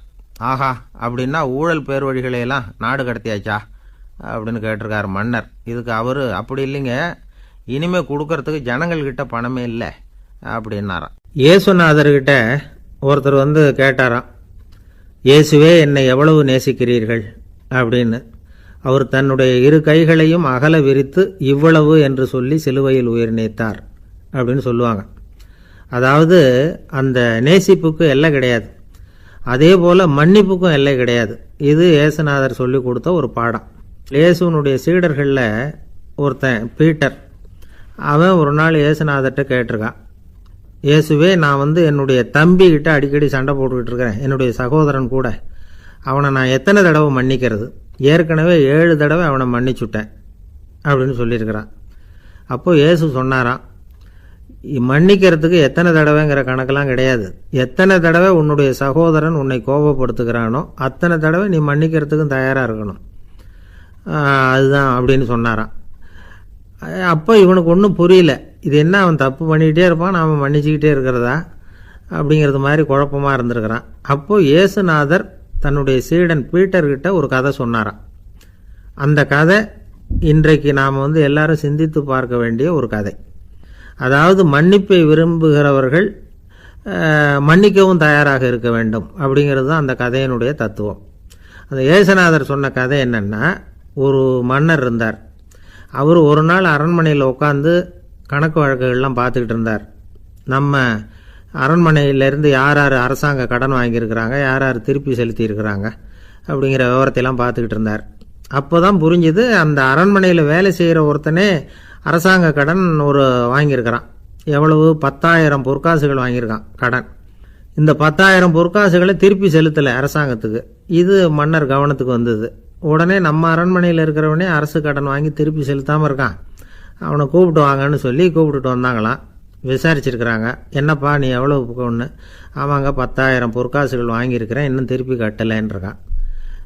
உடனே அவர் மன்னர் சொல்லியிருக்கிறார், நம்ம சட்டத்திட்டப்படி நீ உடனே பணத்தை திருப்பி கட்டிடு. அப்படி உன்னால் கட்ட முடியலன்னா உன்னுடைய வீடு வாசல் சொத்து சுகம் எல்லாத்தையும் விற்று அந்த பணத்தை அரசு கருவூலத்தில் சேர்த்துக்கிறதுக்கு நானே ஏற்பாடு பண்ணிடுறேன் அப்படின்னு அந்த மன்னர் சொன்னாராம். இவன் அப்படியே அதிர்ச்சி ஆகிட்டான். அப்படியே பொத்துன்னு காலில் விழுந்தானா. மன்னா என்னை மன்னிச்சுங்க, என்னால் முடியல, எனக்கு மன்னிப்பு கொடுங்க அப்படின்ட்டுருக்கான். உடனே அவர் எழுந்திரிச்சு, சரி நீ மன்னிப்பு கேட்டுவிட்ட, அதனால் உன்னை மன்னிக்கிறேன், நீ பணம் கட்ட வேண்டாம் அப்படின்னு சொல்லி அந்த மன்னர் அவனை விட்டுட்டாராம். பணத்தையும் தள்ளுபடி கொண்டார், நீ திருப்பி கட்ட வேண்டான்னு. இவனுக்கு ரொம்ப மகிழ்ச்சி. அதனால் ரொம்ப உல்லாசமாக வந்துகிட்டு இருக்கிறான். தெருவில் வந்துக்கிட்டு இருக்கிறப்ப இவங்கிட்ட கடன் வாங்கின ஒருத்தன் எதுக்கு வந்துக்கிட்டு இருக்கான். அவன் இவங்கிட்ட ஒரு 100 பொற்காசுகள் கடன் வாங்கியிருக்கான். அவன் வந்தான், இவன் போய் அவன் சாட்டையாக பிடிச்சிக்கிட்டான், நீ எப்படா என் கடனை திருப்பி கொடுக்க போகிறேன்னு. அவன் இப்போ முடியல, கொஞ்சம் பொறுத்துக்கா, அப்புறம் தரேன் இருக்கான். அதெல்லாம் முடியாது, நீ கொடுத்து தான் ஆகணும் அப்படின்னு இவன் புடிவமாக சொல்கிறான். இப்போ நிலைமையை பாருங்கள், இவன் ஏற்கனவே 10,000 பொற்காசுகள் அரசாங்கத்தில் கடன் வாங்கினா அதுக்கு மன்னிச்சு விட்டுட்டார் இவனை. ஆனால் இவன் இன்னொருத்தனை மன்னிக்கிறதுக்கு தயாராக இல்லை. இவங்கிட்ட கடன் வாங்கின இன்னொருத்தன் 10 பொற்காசுகள், அவனை மன்னிக்க தயாராக இல்லை. அவனை கொண்டு போய் நீதிமன்றத்தில் கொண்டு போய் நிறுத்தி தண்டனை வாங்கி கொடுத்துட்டான். நீதிபதி என்ன சொன்னார், அந்த இவன் வாங்கின பொற்காசுகளை திருப்பி கட்டுற வரைக்கும் ஜெயிலில் இருக்கணுங்கிறது தீர்ப்பு. ஆனால் உடனே அரசர் காதில் விழுந்தது. சொல்லிட்டாங்க, உங்ககிட்ட மன்னிப்பு வாங்கிட்டு போனானே ஒருத்தன், அவன் இன்னொருத்தனை மன்னிக்கிறதுக்கு தயாராக இல்லை, அவனை கொண்டு போய் ஜெயிலில் அடைச்சிட்டான் அப்படின்னு. உடனே மன்னர் பார்த்தார், இவனை மறுபடியும் கூப்பிட்டு வர சொன்னார். தபாரப்பா, நான் உன்னை மன்னிச்சு விட்டேன், ஆனால் நீ இன்னொருத்தனை மன்னிக்கிறதுக்கு தயாராக இல்லை, அதனால் என்னுடைய தீர்ப்பையும் மாத்துறேன், நீயும் அரசு கடன் தீர்ற வரைக்கும் ஜெயிலில் தான் இருக்கணும் அப்படின்னு சொல்லி ஜெயிலுக்கு அனுப்பிச்சிட்டாராம். இப்படி ஒரு கதையை இயேசுநாதர் தன்னுடைய சீடருக்கு சொன்னதாக ஒரு வரலாறு. அது என்ன, அதிலேருந்து நாம் புரிந்து கொள்ள வேண்டியதுன்னா, நாம் மன்னிக்கப்படணும்னு நாம் விரும்புகிறோம்னா நாம் இன்னொருத்தரை மன்னிக்கிறதுக்கு தயாராக இருக்கணும்.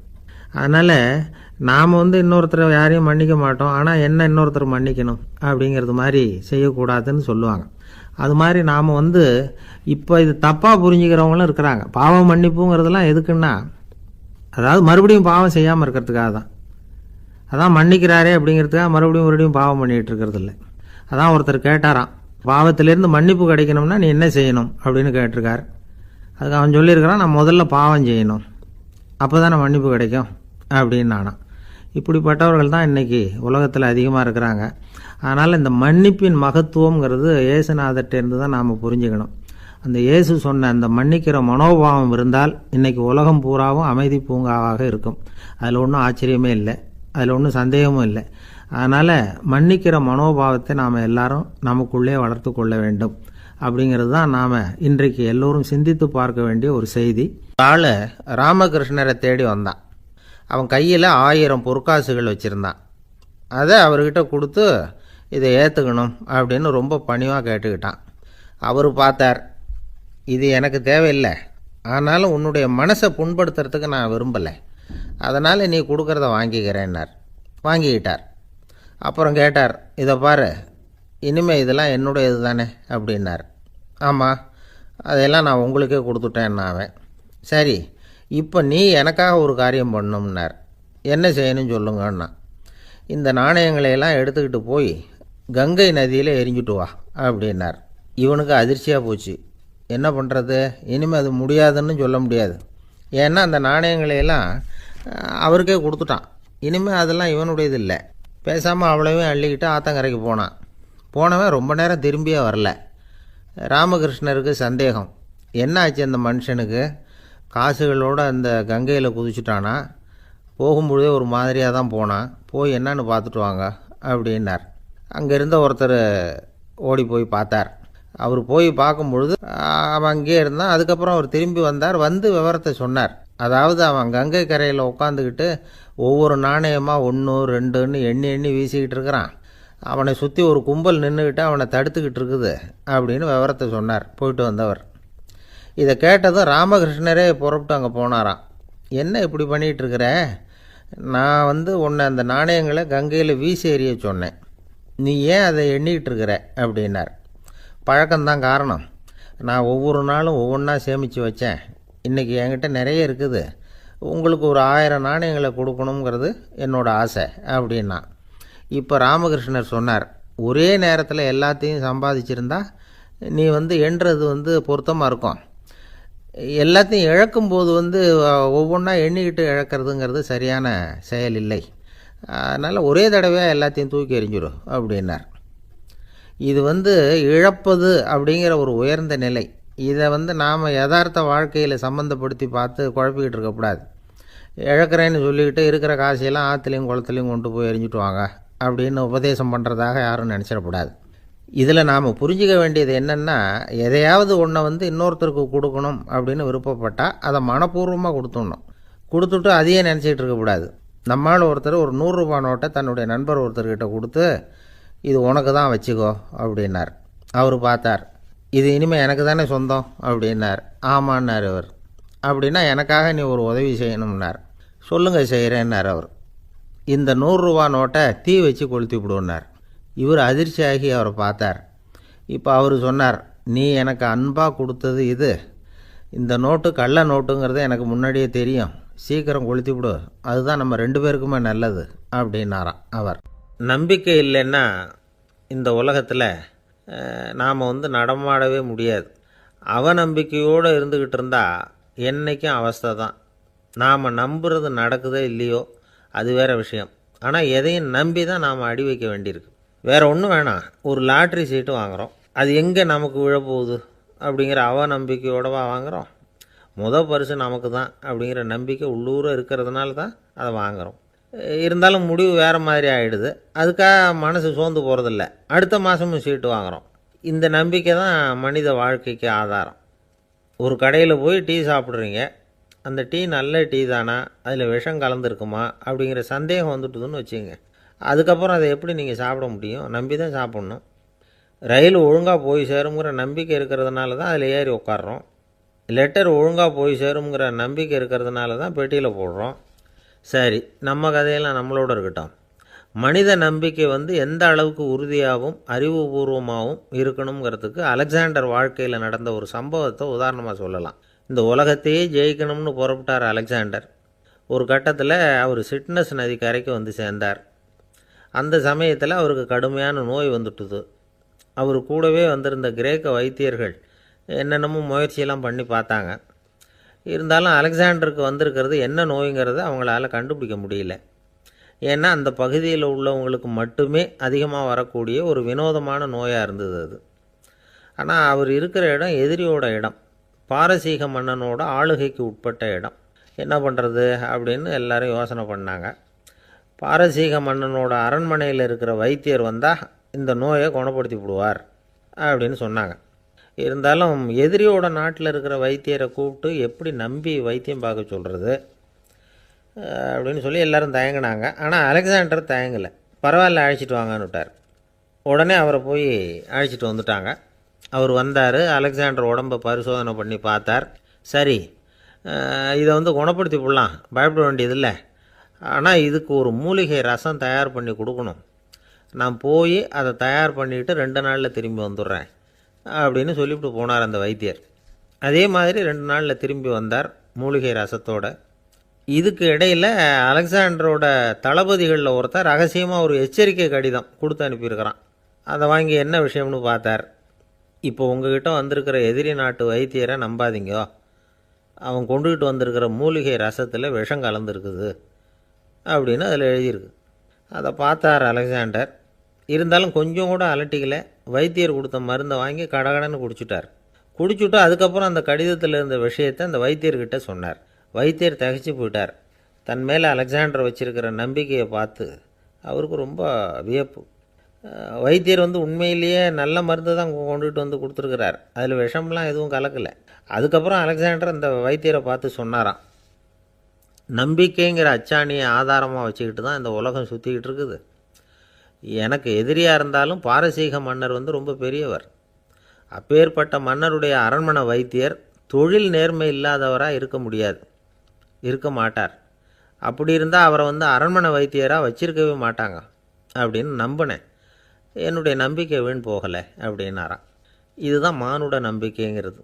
இந்த காலத்துலேயும் இது மாதிரி இந்த மானுட நம்பிக்கையை ரொம்பவும் சாமர்த்தியமாக கையாளுகிற கெட்டிக்காரங்க சில பேர் இருக்கிறாங்க. இந்த காலத்து குரு, அவருக்கு ஒரு சிஷ்யன். குரு முன்னாடி அந்த சிஷ்யன் ரொம்ப பணிவாக நின்று, குருவே, உங்கள் கையால் விஷத்தை கொடுத்தாலும் அதை வாங்கி மடமடன்னு குடிச்சிருவேன் அப்படின்னா. உன்னுடைய குரு பக்தியை மெச்சினேன் அப்படின்னார் குரு. அதுக்கு அந்த சிஷ்யன், அப்படி இல்லை குருவே, உங்ககிட்ட சிஷ்யனாக இருக்கிறத விட உங்கள் கையால் விஷத்தை வாங்கி குடிச்சு விடுறது ரொம்ப நல்லது, அதனால தான் அப்படி சொன்னேன் அப்படின்னா. இன்னைக்கு எனக்கு ஒரு தலைப்பு கொடுத்துருக்காங்க, என்னன்னு கேட்டீங்கன்னா, வாழ்க்கை வாழ்வதற்கே. நாம எல்லாரும் வாழ்ந்துக்கிட்டு தான் இருக்கிறோம், வாழாம யாரும் இல்லை, எல்லாரும் வாழ்ந்துக்கிட்டு தான் இருக்கிறோம். அப்புறம் என்ன வாழ்வதற்கே அப்படின்னு கேட்டா வேற ஒண்ணும் இல்லை. நாம யாராவது பார்க்கிறோம், நம்ம நண்பர்களை ஒருத்தரை பார்க்கிறோம், கேட்கிறோம், ஐயா எப்படி இருக்கீங்கன்னு. ஏதோ இருக்கேன். ஆனா இன்னொருத்தர் என் நண்பர் சொன்னார், உங்க புண்ணியத்துல இருக்கிறேன் பாரு. அது இரவு வாங்கி, என் புண்ணியத்தை அவர் இரவு வாங்கி அவர் சொல்லுமா. நான் சொன்னேன், என்கிட்டயே அது ஸ்டாக்ல இல்லையா, புண்ணியம் என்கிட்ட பாவம் தான் இருக்கு, வேணா அதுல ஒரு பங்கு கொடுக்கலாம் அப்படின்னு சொன்ன. அந்த மாதிரி வாழும்பொழுது நிறைவு இல்லாதவங்க மாதிரி காட்டுறாங்க. ஏதோ வாழ்க்கையில சந்தோஷம் இல்லாதது போலவோ கஷ்டப்படுறது மாதிரியும் அப்படிலாம் நினைச்சு காட்டக்கூடியவங்க ரொம்ப பேர் இருக்கிறாங்க. ஆனா திருவள்ளுவர் சொல்றார், வாழ்க்கை வாழ்றதுக்கு தாயா, தினம் தினம் கஷ்டப்படுறதுக்கு இல்ல. ஏன் கஷ்டமா தானே இருக்கு அப்படின்னா, கஷ்டப்பட்டாதானே சௌரியத்தை அடையலாம். இப்போ ஒரு பெரிய பூந்தோட்டம் நமக்கு வேணும், பூக்கள் பூத்து குலுங்கிறத நாம பார்க்கணும். என்ன செய்யணும்? தோட்டத்தை உருவாக்கணும், கொத்தணும், விதை போடணும், தண்ணி ஊற்றணும். இந்த மாதிரி எல்லாம் செஞ்சா பூத்து குலுங்கிறத நம்ம பார்க்கலாம். அந்த கொத்துற போதும் தண்ணி ஊத்துற போதும் ஐயோ நான் கஷ்டப்படுறேன்னு சொல்லக்கூடாது. எதுக்கு கஷ்டப்படுறோம்?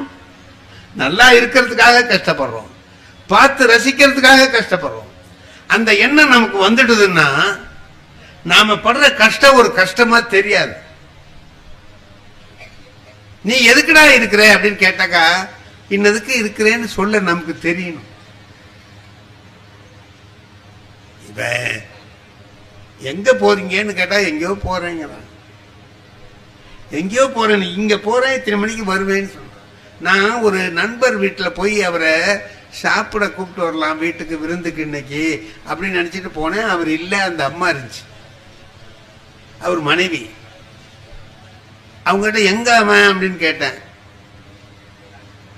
அது எங்க போச்சோ அப்படின்னு. அது இது என்ன ஆடா மாடா என்ன, அது எங்க போச்சோ அப்படின்னு. சரி எப்ப வருவாரு அப்படின்னு. அது எப்ப வேணாலும் வரும். சரி விருந்து கூப்பிடலாம்னு நினைக்கிறேன், அவர் என்ன பிரியமா சாப்பிடுவார், அது எதை போட்டாலும் திங்கும். இதான் வாழ்க்கையை சரியா வாழலைங்கிறதுக்கு அடையாளம். இப்ப நான் வீட்டுல இருக்கேன், என் மனைவியும் நானும் தான். நாங்க ரெண்டு பேரும் ஒருத்தர் இல்லாம இன்னொருத்தர் இல்லை, அந்த மாதிரி இருக்கிறோம். அப்ப நான் வெளியில போறேன்னா நான் எங்க போயிருக்கேங்கிறது என் மனைவிக்கு தெரிஞ்சிருக்கணுமா வேண்டாமா? சொல்லிட்டு தானே போகணும். சொல்லிட்டு போயிருந்தா அந்த பொண்ணு எனக்கு அப்படி சொல்லுமா? அது எங்க போச்சோ, எப்ப வேணாலும் வரும் அப்படின்னு சொன்னா அவன் அதை சொல்லாமலே போயிருக்கான்னு அர்த்தம். நான் அவனை கேட்டா, ஏன்டா சொல்லாம போற வீட்டுல உன் மனைவி இப்படி சொல்றாங்களேன்னா, சொல்லிட்டு போற மாதிரி இருந்தா சொல்ல மாட்டானாங்கிறான். அப்ப அவன் சொல்லிட்டு போற மாதிரி இல்லாத இடத்துக்கு போறான். அப்ப நான் அவன்கிட்ட சொன்னேன், அது வீட்டுக்கு போய் வெளியில போறேன்னா எங்க போனாலும் இந்த இடத்துக்கு போறேன், இத்தனை மணிக்கு வருவேன்னு சொல்லணும்டா அப்படின்னு. அது உன் வீட்டுக்கார அம்மாவை கேட்குறேன், என்ன பிரியமா சாப்பிடுவாருன்னு கேட்குறேன். அது எதை போட்டாலும் திங்கவங்கிறது சொல்லுது ஐயா. ஏன்னா அப்படியா திம்பேனி அப்படின்னு. அவன் என்னத்தை ஏதோ சாப்பிட்றோம். இதெல்லாம் எதை காட்டுதுன்னு நினைக்கிறீங்க நீங்க? அவன் வாழ்க்கையில உற்சாகமா வாழலன்னு தானே அர்த்தம் இல்லையா? ஏதோ வாழ்ந்துகிட்டு இருக்கானே தவிர வாழ்க்கையை வாழணுங்கிற உற்சாகத்தோட ஊக்கத்தோட நல்லா வாழ்றோங்கிற எண்ணத்தோட அவன் வாழல. திருவள்ளுவர் அதுதான் சொல்றாரு, வையத்துள் வாழ்வாங்கு வாழ்பவன் வானுரையும் தெய்வத்துள் வைக்கப்படும். வாழ வேண்டிய முறைப்படி வாழ்றவன். வாழ வேண்டிய முறைப்படினா யாரு வாழ வேண்டிய முறைப்படி வாழ்றவன் யார்? எனக்கு வாத்தியாரா இருந்தவரே கோபாலகிருஷ்ண ஐயர்னு ஒருத்தர். அவரு சயின்ஸ் வாத்தியார், 9வது 10வது. அவரு சயின்ஸ் வாத்தியார் தானே தவிர சயின்ஸை தவிர பாக்கியெல்லாம் நடத்துவார். சயின்ஸ் நடத்த மாட்டார்னு இல்லை, சயின்ஸையும் நடத்துவாரு. பாக்கி என்ன செய்வார், நம்ம வாழ்க்கைக்கு தேவையான பல விஷயங்களை சொல்லுவார். இப்ப அவர் சொன்ன ஒரு செய்தி சொல்றேன் பாருங்க. ஒரு நாள் சொன்னாரு, டே இதை ஞாபகம் வச்சுக்கடா எல்லாரும் அப்படின்னாரு. சொல்லுங்க சார். 3 செய்தி சொல்றேன். இன்னைக்கு நான் கிளாஸ் எடுத்ததுக்கு ஒரு 3 செய்தி சொல்றேன், கேட்டுக்க. சொல்லுங்க சார்.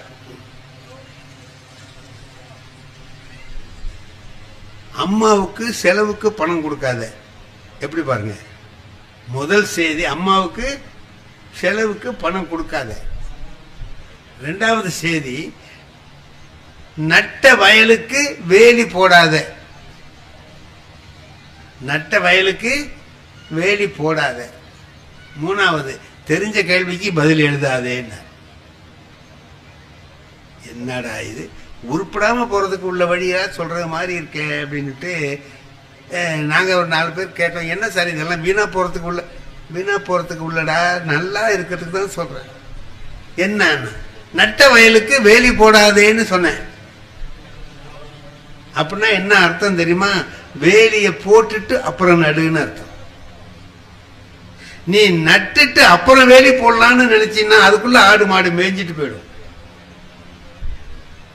நட்ட வயலுக்கு வேலி போடாத, வேலி போட்டுட்டு நடு. இதான் முதல் செய்தி.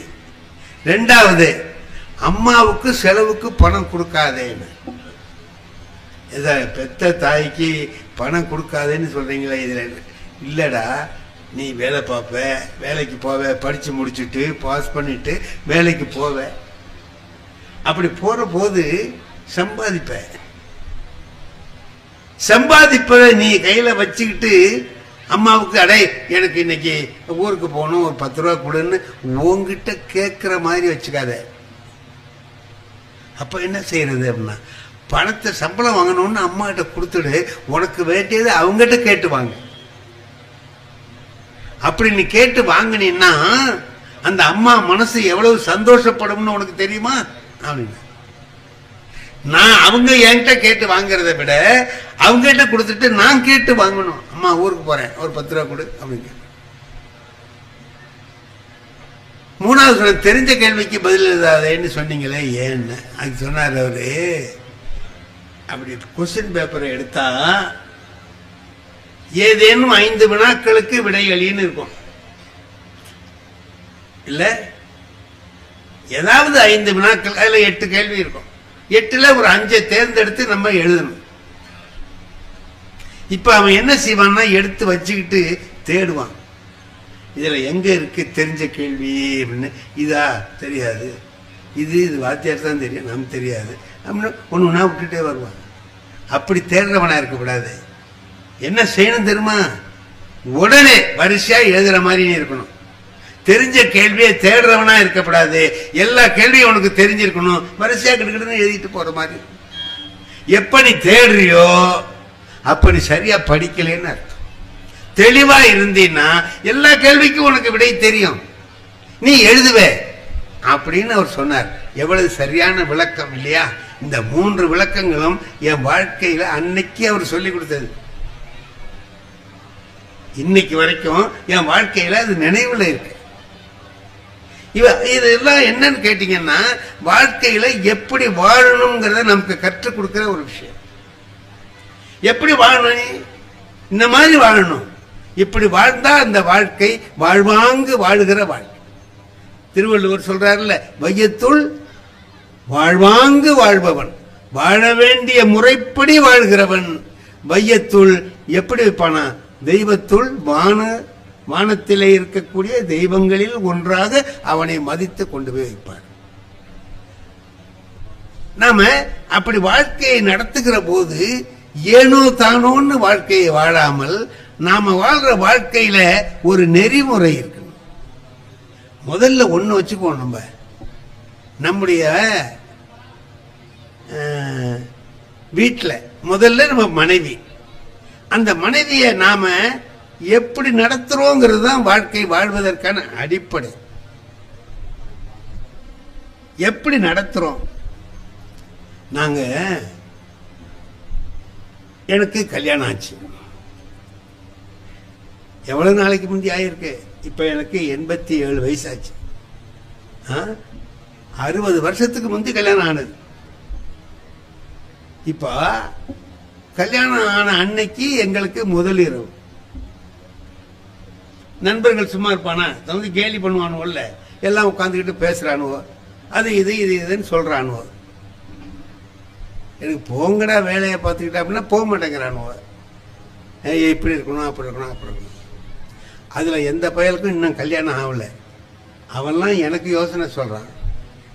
கடைசியில ஒருத்தர் சொன்னான், அருமையான யோசனை சொன்னான். என்ன சொன்னான் தெரியுமா? டேய், மனைவி முதல்ல பேச மாட்டாங்கடா, நம்ம தான் முந்தி பேசணும். பேசுற போது நல்ல வார்த்தையா பேசு.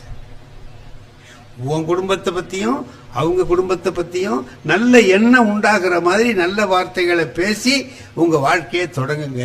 இது நல்லா இருக்குல்ல, நல்ல செய்தி சொல்லியிருக்கானே அப்படின்ட்டு நான் அதுக்கு டயலாக்லாம் தயார் பண்ணிக்கிட்டு போறேன்.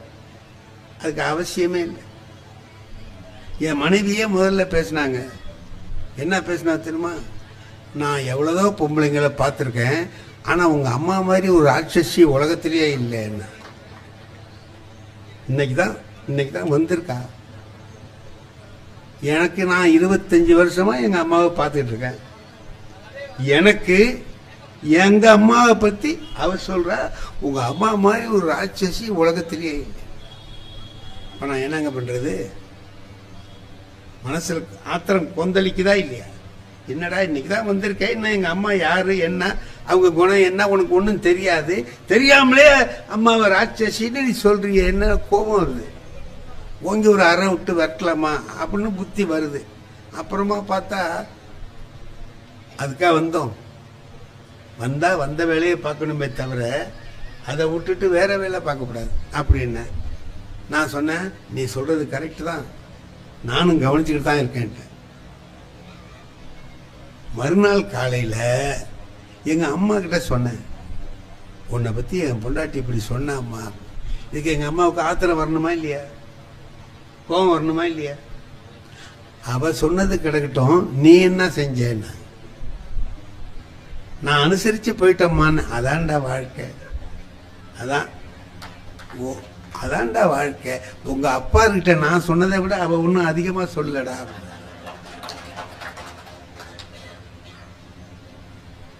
ஓ, தொடர்ந்து வந்துட்டு இருக்குதா இந்த விஷயம்? நான் இது முதல் நாள்.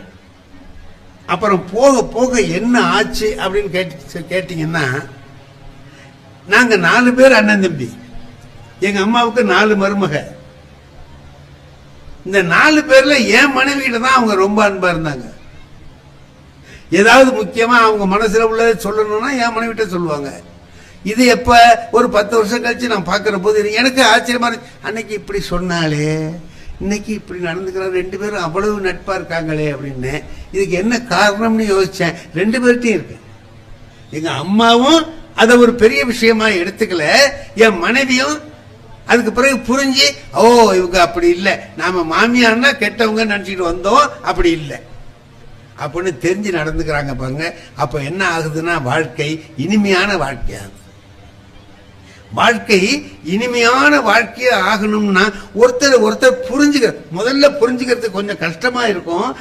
கொஞ்சம் கொஞ்சமா புரிஞ்சுக்கிட்டோம்னு சொன்னா அந்த வாழ்க்கை இனிமையான வாழ்க்கையா. என்ன, என் மனைவி புரிஞ்சுக்கணும், என் மனைவியை நான், என் நண்பனை நான் புரிஞ்சுக்கணும். நான் என் நண்பன் என்ன பண்ண, ஒருத்தன் நான் படிக்கிற காலத்துல என் கூட படிச்சவன், இப்ப ஒரு 10 வருஷத்துக்கு முந்தைய அவனை பார்த்தேன்.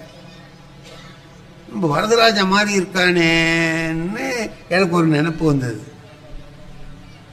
அவனா மாறி இருக்கான், அவன் தானா, அவன் மாதிரியும் இருக்கு, இல்லை மாதிரியும் இருக்கு, என்னடா பண்றதுன்னு நான் எவனையாவது போய் கூப்பிட்டு, அவன் நான் இல்லடா அப்படின்னு என்ன பண்றதுன்னுட்டு வரதராஜான்னு இருந்தா திரும்பி பார்ப்பான்ல, அடே செம்மோடி என்னடா சௌரியமா இருக்கியாடான்ட்டு வந்தான். அவன் படிக்கிற காலத்துல அவ்வளவு நல்லவன் இல்லைங்கிறது எனக்கு தெரியும். ஆனா இவ்வளவு நாள் ஆயிருக்கு, 40-50 வருஷம் ஆயிருக்கு, மாறி இருப்பான்னு நினைச்சு, வாடா எப்படி இருக்க சௌரியமா என்ன, வா நம்ம வீட்டில் போய் காப்பி குடிச்சிட்டு போகலான்னு அழைச்சிட்டு போனேன். வந்தாங்க, என் மனைவி காப்பி கொண்டாந்து கொடுத்தாங்க. குடிச்சான். குடிச்சிட்டு கேட்டான், இதை யாருன்னு கேட்டான்.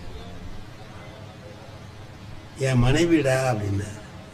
அப்ப அன்னைக்கு தஞ்சாவூர்ல பார்த்தோமே, அது யாருன்னா அவன் போயிட்டான்.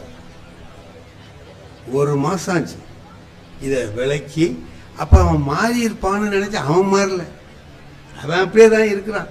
நான் தான் தப்பா நினைச்சுட்டேன். இப்ப 2 பேரும் இருக்கிற பொழுது பாருங்க, ஒருத்தர் புரிஞ்சுக்கிறது எப்படி இருக்கு, நல்ல விதமா புரிஞ்சுக்கிட்டு நல்ல விதமா வாழ்க்கையை வாழுகிற பொழுது அந்த வாழ்க்கை இனிமையா இருக்கு. அவனே வந்திருந்தான், அவ்வளவு நாளாச்சு, நல்லா இருந்து சௌரியமா பேசிட்டு மகிழ்ச்சியா போனானா அந்த நட்பு நீடிச்சிருக்கும் இல்லையா? இப்ப இனி இவனை கூப்பிடப்படாதுங்கிற முடிவுக்கு நான் வந்துருவேன்ல இல்லையா? நாம சில வீட்டுக்கு போறோங்க, நம்ம நண்பர்கள் விருந்தினர்கள்.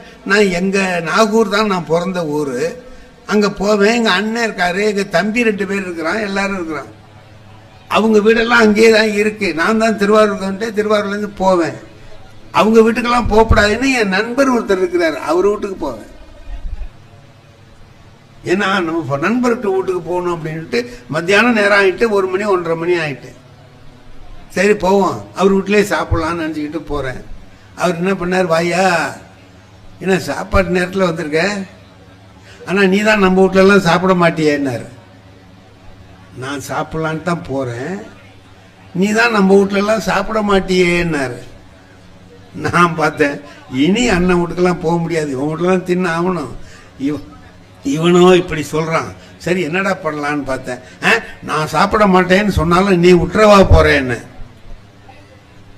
அப்புறம் அவன் சொன்னான், அப்படியே சாப்பிட்டா பிள்ளைங்க கையில 10 ரூபா 20 ரூபா கொடுக்காமலா போவேன்னா. அவனுக்கு 5 பிள்ளைங்க, இதுக்கு ஹோட்டல்லே சாப்பிட்டு போலாம். இப்ப நாம ஒரு இடத்துக்கு போறோம், வந்தவன விருந்தோம்பல்ங்கிறது எவ்வளவு முக்கியமானது இல்ல? விருந்தோம்பல் என்கிற பண்பு ரொம்ப உயர்ந்தது. நாம அதை சரியா செய்யறோம், இருக்கிறத பகிர்ந்துக்கலாம். தண்ணி ஊத்தி சோறு இருக்கா எடுத்துக்க, 2 பேரும் சாப்பிடுவோம் அப்படின்னு சொல்றது இயல்பினால் இல்வாழ்வான்னு திருவள்ளுவர் சொல்றாரு. இயல்போட வாழணும்ப்பா. நீ எந்த இயல்பு, நான் உடனே போனோன்னா 4 கறி 5 கறி வைக்க, அதெல்லாம் வேண்டியதில்லை. இருக்கிறத நம்ம 2 பேரும் பகிர்ந்து சாப்பிடலாம். இப்போ வாழ்க்கை வாழ்வதற்கேன்னு சொல்லி சொன்னா எப்படி வாழ்வது, எப்படி வாழ்வது? கணவன் மனைவி 2 பேரும் வாழ்கிற வாழ்க்கையில எப்படி விட்டு கொடுத்து வாழ்வது அப்படின்னு சொல்ற. இப்போ இந்த பாருங்க, நான் சில சமயத்துல வேண்டாத காரியம்லாம் செய்வேன், முட்டாள்தனமா இருக்கும். மனைவி கிட்ட என்ன சொல்லலாமோ அதான் சொல்லலாம். நான் சொல்றேன், ஒரு நாள் சும்மா வம்புழக்கிறது தான், உனக்கு காய்கறி வாங்க தெரியலன்னு. காய்கறி வாங்க, ஏங்க அப்படி சொல்கிறீங்க அப்படின்னு கேட்டேன். நான் முத்த கத்திரிக்காய் சொத்த கத்திரிக்காயெல்லாம் வாங்குறேன், அவன் உன்கிட்ட காசு கூட வாங்கிட்டு போயிடுறான், ஏமாந்து போகிற, உனக்கு காய்கறி கூட வாங்க தெரியலையே என்ன. என் மனைவி ஒரு அறிவாளி, அவங்க சொன்னாங்க,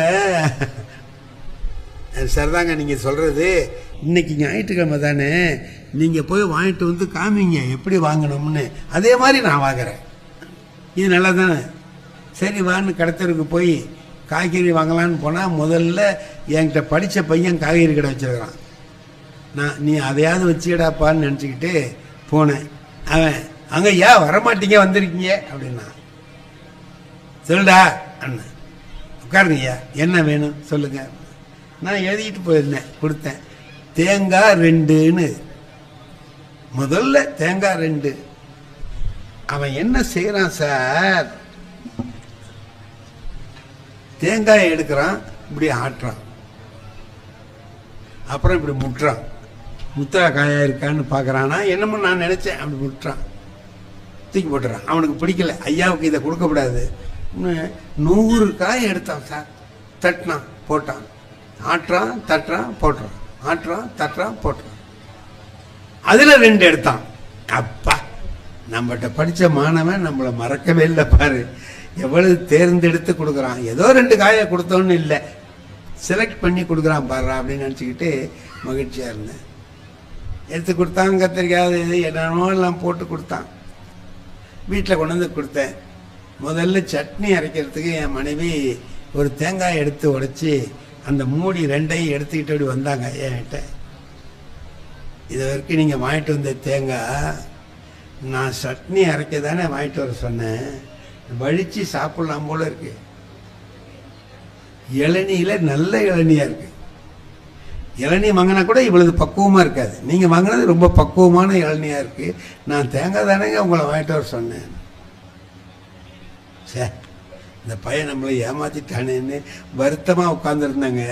கொஞ்சம் நேரம் கழிச்சு வந்து என் மனைவி சொல்கிறாங்க, வருத்தப்படாதீங்க, ஏமாந்துட்டேமேன்னு வருத்தப்படாதீங்க, தேங்காயை இலசா வாங்கினாலும் கத்திரிக்காய் வெண்டைக்காயெல்லாம் நல்ல முத்தலாக தான் வாங்கியிருக்கீங்க. என்ன அர்த்தம், உனக்கு தேங்காய் வாங்கவும் தெரியல, கத்திரிக்காய் வெண்டைக்காய் வாங்கவும் தெரியல, நீ என்ன குறை சொல்ற, எனக்கு தெரியலேன்னு சொல்ற அப்படிங்கிற கேள்விய ஒரு சின்ன வாக்கியத்துல சொல்றாங்க. இதாங்க வாழ்க்கையில என்னன்னு கேட்டீங்கன்னா, அவங்க அப்படி பேசுற போது நம்ம கோபிச்சுக்காம அவங்க சொல்றத ரசிக்க கத்துக்கிட்டோம்னு வைங்க. மனைவி சொல்றத ரசிச்சு, சார் நீங்க எல்லாம் நினைச்சீங்கன்னா கோவப்படுவீங்க. ஒரு நாள் அதிகாலையில நான் வெளியூர் புறப்படுறேன், 4 மணிக்கெல்லாம் போகணும், பஸ்ஸை பிடிச்சி நான் எங்கேயோ போகணும். எங்க வீட்டில் நான் என் மனைவிக்கு வேலை கொடுக்க மாட்டேன், நானே எல்லா வேலையும் பார்த்துக்குவேன். எடுத்து வைக்கிற துணிமணி எடுத்து வைக்கிறது கொள்றது எல்லாம், வெந்நீர் போடுறதுலேருந்து எல்லாம் நான் போட்டு குளிச்சுட்டு போகும்போது மனைவியை எழுப்பி விட்டு கதவு தாப்பு போட்டுக்கன்னு சொல்லிட்டு போறேன். இதான் போற வழியிலேயே காப்பி குடிச்சிட்டு போயிடுவேன். ஒரு நாள் புறப்படுறேங்க, மணி 4 மணி. என் மனைவி எப்படி எழுந்து வந்தாங்க என்னன்னு தெரியாது, காப்பி ஆத்துறாங்க. எனக்கு இது நடக்காதே, என்னடா இன்னைக்கு இப்படி ஆச்சரியமா நடக்குது அப்படின்னுட்டு நான் கேட்டேன், என்ன இது காப்பி போடுற? ஆமாங்க, நேத்தி அடுத்த வீட்டுக்காரர்கிட்ட பேசிட்டு இருக்கிற சொன்னீங்களே விடிய காலம் புறப்பட்டு போகணும்னு, குளிர் காலமாக இருக்கே, கொஞ்சம் சூடாக காப்பி போட்டு கொடுத்தா சௌகரியமாக இருக்கும்னு நேத்தி பாலில் கொஞ்சம் எடுத்து வச்சுருந்தேன், அதில் காப்பி போட்டு கொடுத்தேன். நான் சரி இன்னும் ஆத்துறேன். எங்கள் வீட்டில் ஒரு நாய் வளர்த்துட்டு, அந்த நாய் எப்படின்னு கேட்டிங்கன்னா, நான் எது சாப்பிட்டாலும் அதுக்கு பொறுக்காது, வாழ் வாழ் வாழ்வாழ்னு கத்தும். நான் காப்பி குடிக்கிறத பார்த்த உடனே கத்துது, லொல்லு லொல்லு லொல்லு லொல்லு கத்துது. நான் என் மனைவிட்ட கேட்டேன், நாய் கத்துது, இந்த பால் மிச்சம் வச்சிருக்கியே அதை எடுத்து வேணா இந்த நாய்க்கு கொஞ்சம் ஊத்துட்டுமான்னு கேட்டேன். உள்ளாரேருந்து என் மனைவி சொன்னாங்க, ஊத்தி விடாதீங்க, நாய்க்கெல்லாம் பழைய பால் கொடுத்தா வயிற்றுக்கு ஆகாதுன்னா. நான் கேட்டேன், என்ன நாய்க்கு கூட ஆகாததையா எனக்கு கொடுத்த? என்ன நாய் வேற நீங்க வேற? நாய் வேற, நீங்க வேற. அதுக்கு சிலது ஆகும், சிலது ஆகாது. உங்களுக்கு சிலது ஆகும். இதையும் அதை எதுக்கு கம்பேர் பண்ணணும்? வேண்டாம், விட்டுடுங்க. இப்ப இதை கேட்ட கோபப்படுறதுனாலும் கோபப்படலாம், அதையே நல்லா பேசுறியன்னு நினைச்சு மகிழ்ச்சி அடைகிறதுனாலும் அடையலாம். இது ரெண்டும் நம்ம கையில இருக்கு இல்லையா? நீ என்ன நீ அப்படியா சொன்னேன், கோவப்படலாம். இந்த பாருங்க,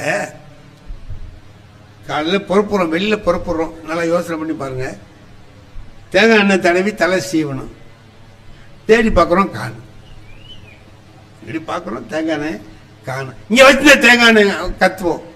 நம்ம ஆஃபீஸுக்கு போகிற அவசரத்தில் இங்கே வச்சுருந்த தேங்காய் எண்ணெயை காணணும். அங்கே தான் இருக்கவங்க என்னாங்க தெரியலையா அவங்களுக்குன்ட்டு அவங்க நமக்காக தான் சமைச்சிட்டு இருக்காங்க, கத்துறாங்க. கிடுக்குன்னு வேகமா போய் ஏதாவது சொல்லலான்ட்டு போனா வழியிலேயே தேங்காய் எண்ணெய் கிண்ணம் இருக்கு, கால் பட்டு ஊத்துது. கரெக்டாக டொப்பேர்னு போய் அது எட்டி போய் ஊத்து. இப்ப என்ன செய்யலான்னு கேளுங்க, நீங்களே நினைச்சு பாருங்க. ரெண்டு வகையா நம்முடைய கோபத்தை ரியாக்ட் பண்ணலாம் இல்லையா? ரெண்டு வகையா வெளிப்படுத்தலாம். ஒன்னு, அறிவு இருக்கா பாதையில வச்சிருக்கியேன்னு கேட்கலாம்ல, அது கேட்கலாம். இப்ப உள்ள இருந்து என்ன பதில் வரும்? வழியில தானே இருந்தது, கண்ணு உங்களுக்கு தெரியலையான்னு கேட்டேன். உன் கண்ணு முன்னாடி இருக்கா பின்னாடி இருக்கான்னு கேட்டாங்கன்னா என்ன பண்ணுவது? பார்த்து தானே, அதை போய் இடிச்சு தள்ளி விட்டுருக்கே, ஐயா அறிவு இல்லையான்னு கேட்டா சண்டை தானே வரும். அதையே இப்படி மாத்தி பார்ப்போம். வழியில தேங்காய் எண்ணெய் இருந்தது, நான் தெரியாம தட்டி விட்டேன் அப்படின்னு நம்ம சொன்னோம்னா, இல்லைங்க அந்த வழியில வச்சது நான் செஞ்சதுதான் தப்புன்னு அவங்க இல்ல. இது ரெண்டு பேரும் இப்படி பேசிக்கிட்டோம்னா இந்த வாழ்க்கை, நானும் வெளியில போய் கவலை இல்லாம இருப்பேன், வீட்டில் இருக்கிற மனைவியும் கவலை இல்லாம இருப்பாங்க. இப்ப நான் திட்டி அவங்க ஒண்ணு சொல்லி வம்பா போய் நீ சாப்பிட போன நான் போய் பார்த்து போய் நம்ம வேலை செய்யற இடத்துல போய் உட்கார்ந்தோம்னா இதே நினைப்பா தானே இருக்கும். ஏன்டா அப்படி பேசணும், என்னடா பண்ணிட்டோமே அப்படி இந்த நினைப்பு இருக்கும். அவங்களுக்கு ஐயா அவர் தான் பேசினாருன்னா நம்மளும் ஆத்திரமா பேசிட்டோம், இவங்களுக்கு வருத்தமா இங்கே இருக்கும். அப்படி இல்லாம இப்படி சுகமா இதை கொண்டு போயிட்டோம்னா என்ன ஆகும்னா, நானும் வாங்கய்யா வாங்க, நானும் கவலை இல்லாம அங்க ஆபீஸ்ல வேலை பார்ப்பேன், அவங்களும் வீட்டுல கவலை இல்லாம இருப்பாங்க இல்லையா? அப்ப ஒன்னே ஒண்ணு பார்ப்போம், நாம வாழ்க்கை எப்படி வாழலாம், எப்படி வாழலாம். திருவள்ளுவர் ஒண்ணு சொல்றாருங்க, அன்பும் அறனும் உடைத்தாயின் இல்வாழ்க்கை பண்பும் பயனும் அதுங்கிறார்.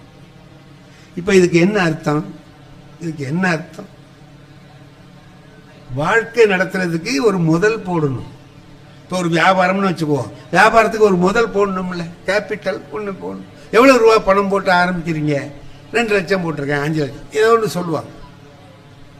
இப்ப குடும்பம் நடத்துறதுக்கு என்ன முதல் போடணும்?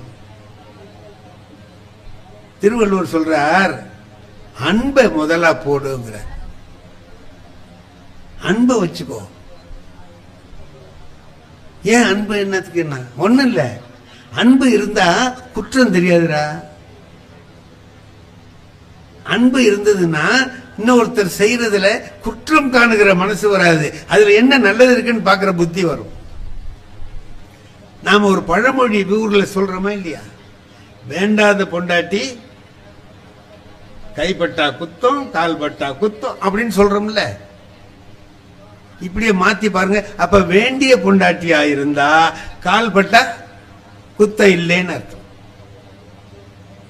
கால் படுறது முக்கியம் இல்ல, நம்ம அவங்ககிட்ட அன்பு இருக்கா இல்லையாங்கிறது தான் முக்கியம்.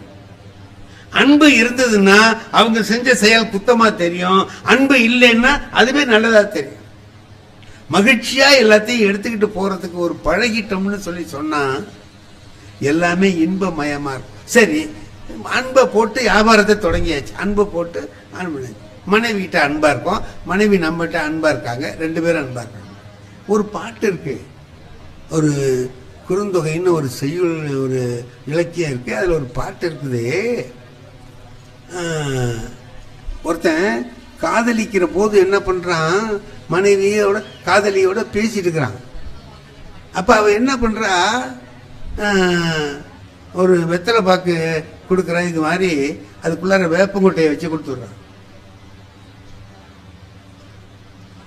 வேப்பங்கொட்டை தானே இருக்கு, அதை வாங்கி தின்னுட்டு அவன் சொல்றான், சே என்ன இனிமையா இருக்குங்கிறான். வேப்பங்கொட்டை இனிமையாவா இருக்கும்? வேம்பின் பைங்காய் என் தோழி தரினே தேம்பூம் கட்டி என்று, தேன் மாதிரி இருக்கு, அது மாதிரி இருக்கு, இது மாதிரி இருக்கு, இனிமையா என்னென்ன இருக்கோ எல்லாம் இருக்கு அப்படின்னு சொல்லி சொன்னேன். எப்போ? காதலிக்கிற போது. இப்போ பாரி பரம்பின் பனிச்சுனை தண்ணீர், பாரியோட பரம்பு மலையில சுனை இருக்கு, அந்த சுனையோட தண்ணி ஜுளீர்னு இருக்கும், சுவையா இருக்கும். அதை எல்லாரும் எடுத்துட்டு போவாங்க, சமைக்கிறதுக்கு சாப்பிட்றதுக்கு எல்லாத்துக்கும் எடுத்துட்டு போவாங்க. சாதாரணமாவே வெயில் காலத்துல போய் அதுல கையை வச்சுக்கினாலே ஜில்லுங்கும். தை மாசத்துல எப்படி இருக்கும்? தை மாசத்துல தரையெல்லாம் குளிருமா. தை மாசத்துல அந்த பரம்பு மலையில இருக்கக்கூடிய இனிய சுனையில இருந்து தண்ணி கொண்டு வந்து அவ கொடுத்தான்னா அதை வாங்கி குடிச்சு பார்த்துட்டு, என்ன இவ்வளவு சூடா இருக்குங்கிற, உப்பு கரிக்குதுங்கிற, பனிச்சுனை தண்ணீர் எப்போவாவது உப்பு கரிக்கும் ஐயா? வேப்பங்கா இனிப்பா இருந்த காலம் போய் இனிமையான இந்த தண்ணி உனக்கு கசக்குதுன்னா இதுக்கு என்ன காரணம்னு கேட்டாவ. வேப்பங்காயும் காரணம் இல்ல, இந்த சுனை தண்ணியும் காரணம் இல்ல, வேற எதிரா காரணம்னா அன்பின் பாலேன்னா. உங்ககிட்ட அப்ப அன்பு இருந்தது, இப்ப அன்பு இல்லை. இப்ப ஒண்ணு புரியுது நமக்கு, அன்புன்னு ஒண்ணு மட்டும் இருந்துட்டுதுன்னா, ஒரு சாதாரண ஒரு பழமொழி நம்ம ஊர்ல சொல்லுவோம், குற்றம் பார்க்கில் சுற்றம் இல்லை, குற்றம் பார்க்கில் சுற்றம் இல்லை. குற்றம்னு பார்க்க ஆரம்பிச்சிட்டோம்னா ஒவ்வொருத்தையும் ஒரு குற்றம் இருக்கும். என்கிட்ட ஒரு குற்றம் இருக்கும், என் மனைவிட்ட ஒரு குற்றம் இருக்கும், என் பையன் கிட்ட ஒரு குற்றம் இருக்கும். அதே எடுத்து வச்சு பார்த்தோம்னு சொன்னா அது பெருசா தெரியும். அதை மறந்துட்டு நல்லதை நினைச்சு பார்த்தோம்னா, ரெண்டு பேர் கணவன் மனைவி சண்டை போட்டுக்கிட்டு போறாங்க, எங்களுக்குள்ள கணவன் பிடிக்கலங்க அப்படின்னு சொல்லிட்டு போறாங்க ஒரு பெரியவர்கிட்ட. அந்த பெரியவர் என்ன பண்ணாரு, உட்காருங்கன்னு சொல்லிவிட்டு ரெண்டு பேர்ட்டையும் ரெண்டு தாள் கொடுத்து, இதுல உன் கணவன் மேல இருக்கக்கூடிய, உன் கணவன்கிட்ட இருக்கக்கூடிய என்னென்ன தப்பு, அவன் செய்யற தப்பு என்னென்ன, குற்றம் என்னென்னங்கிறத ஒரு பக்கத்துல எழுது, பின் பக்கத்துல அவகிட்ட இருக்கிற நல்லது என்னன்னு எழுது. அவங்கிட்ட சொன்னான், உன் மனைவி கிட்ட இருக்கக்கூடிய தப்பு என்னன்னா, நல்லது என்னன்னா, ரெண்டையும் இந்த பக்கமும் அந்த பக்கமும் எழுதிட்டு வாங்கன்னா.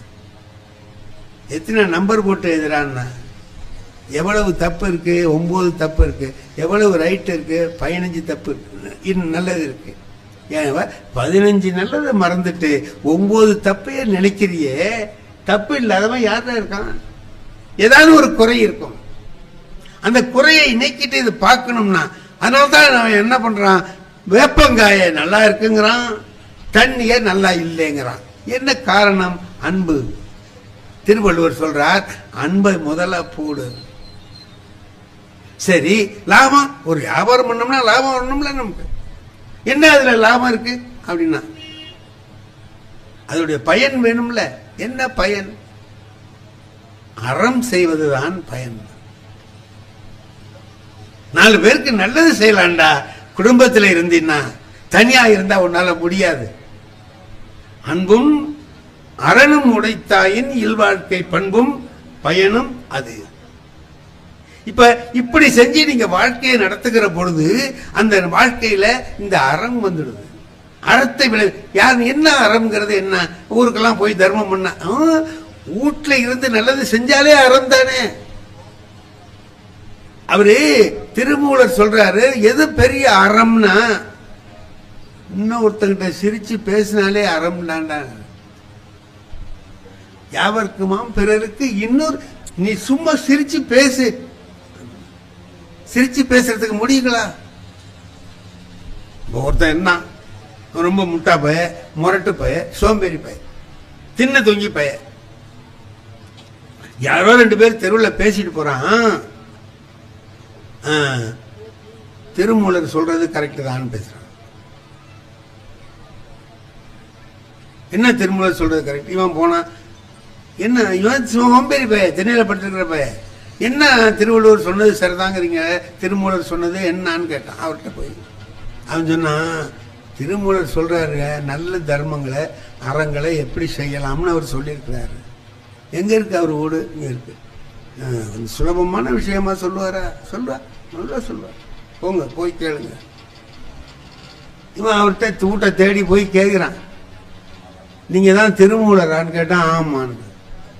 நீங்க என்னமோ நான் இந்த மாதிரி உள்ளவன், நான் ஒரு சோம்பேறி பையங்க, முட்டா பைய, தின்ன தூங்கி தடிராம, எனக்கு செய்யற மாதிரி ஒரு நல்ல காரியம் சொல்லுங்க. இந்த நல்ல காரியத்தை செஞ்சா போற கதிக்கு நல்ல கதிங்கிறாங்க, அதனால நீங்க சொல்லுங்க. அப்படி செய்யறியா, செய்யணும்னு ஆசைப்படுறியா, எளிமையா இருக்கணும்னு நினைக்கிறேன் இல்லையா? ஆமா சரி.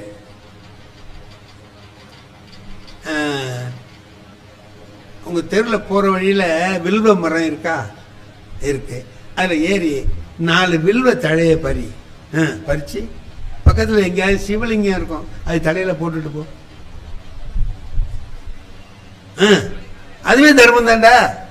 யாவருக்குமாம் இறைவருக்கு ஒரு பச்சை சும்மா ஒரு இலையை கொண்டு போட்டுட்டு போலாமேப்பா அப்படின்னாரு. அவன் சொன்னான், இந்த மாதிரிலாம் சொல்லக்கூடாது.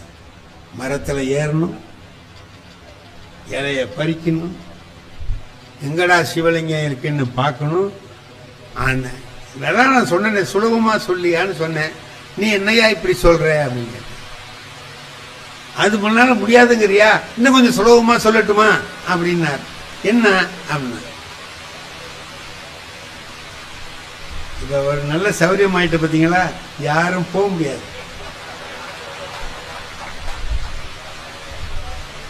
பிடிக்குதோ பிடிக்கலையோ உட்கார்ந்தாங்க, வெளியில யாரும் நிக்க முடியாது, உள்ள வந்துடுவாங்க. மழையை நாம சொல்லக்கூடாது, மாமழை போற்றதும் மாமழை போற்றதும். சரி என்ன செய்யலாம், எனக்கு அந்த பச்சளை எல்லாம் முடியாதுங்க.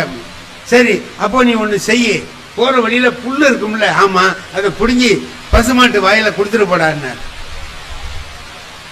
அது ரொம்ப சுலபம் தானே, புல்ல புடுங்கி மாட்டு வாயில கொடுத்துட்டு போ. யாவருக்குமாம் பசுவுக்கு ஒரு வாயுரை. நான் தான் சொன்னேன்ல, நான் சோம்பேறி, என்னால முடியாதுன்னு சொன்னேன்ல.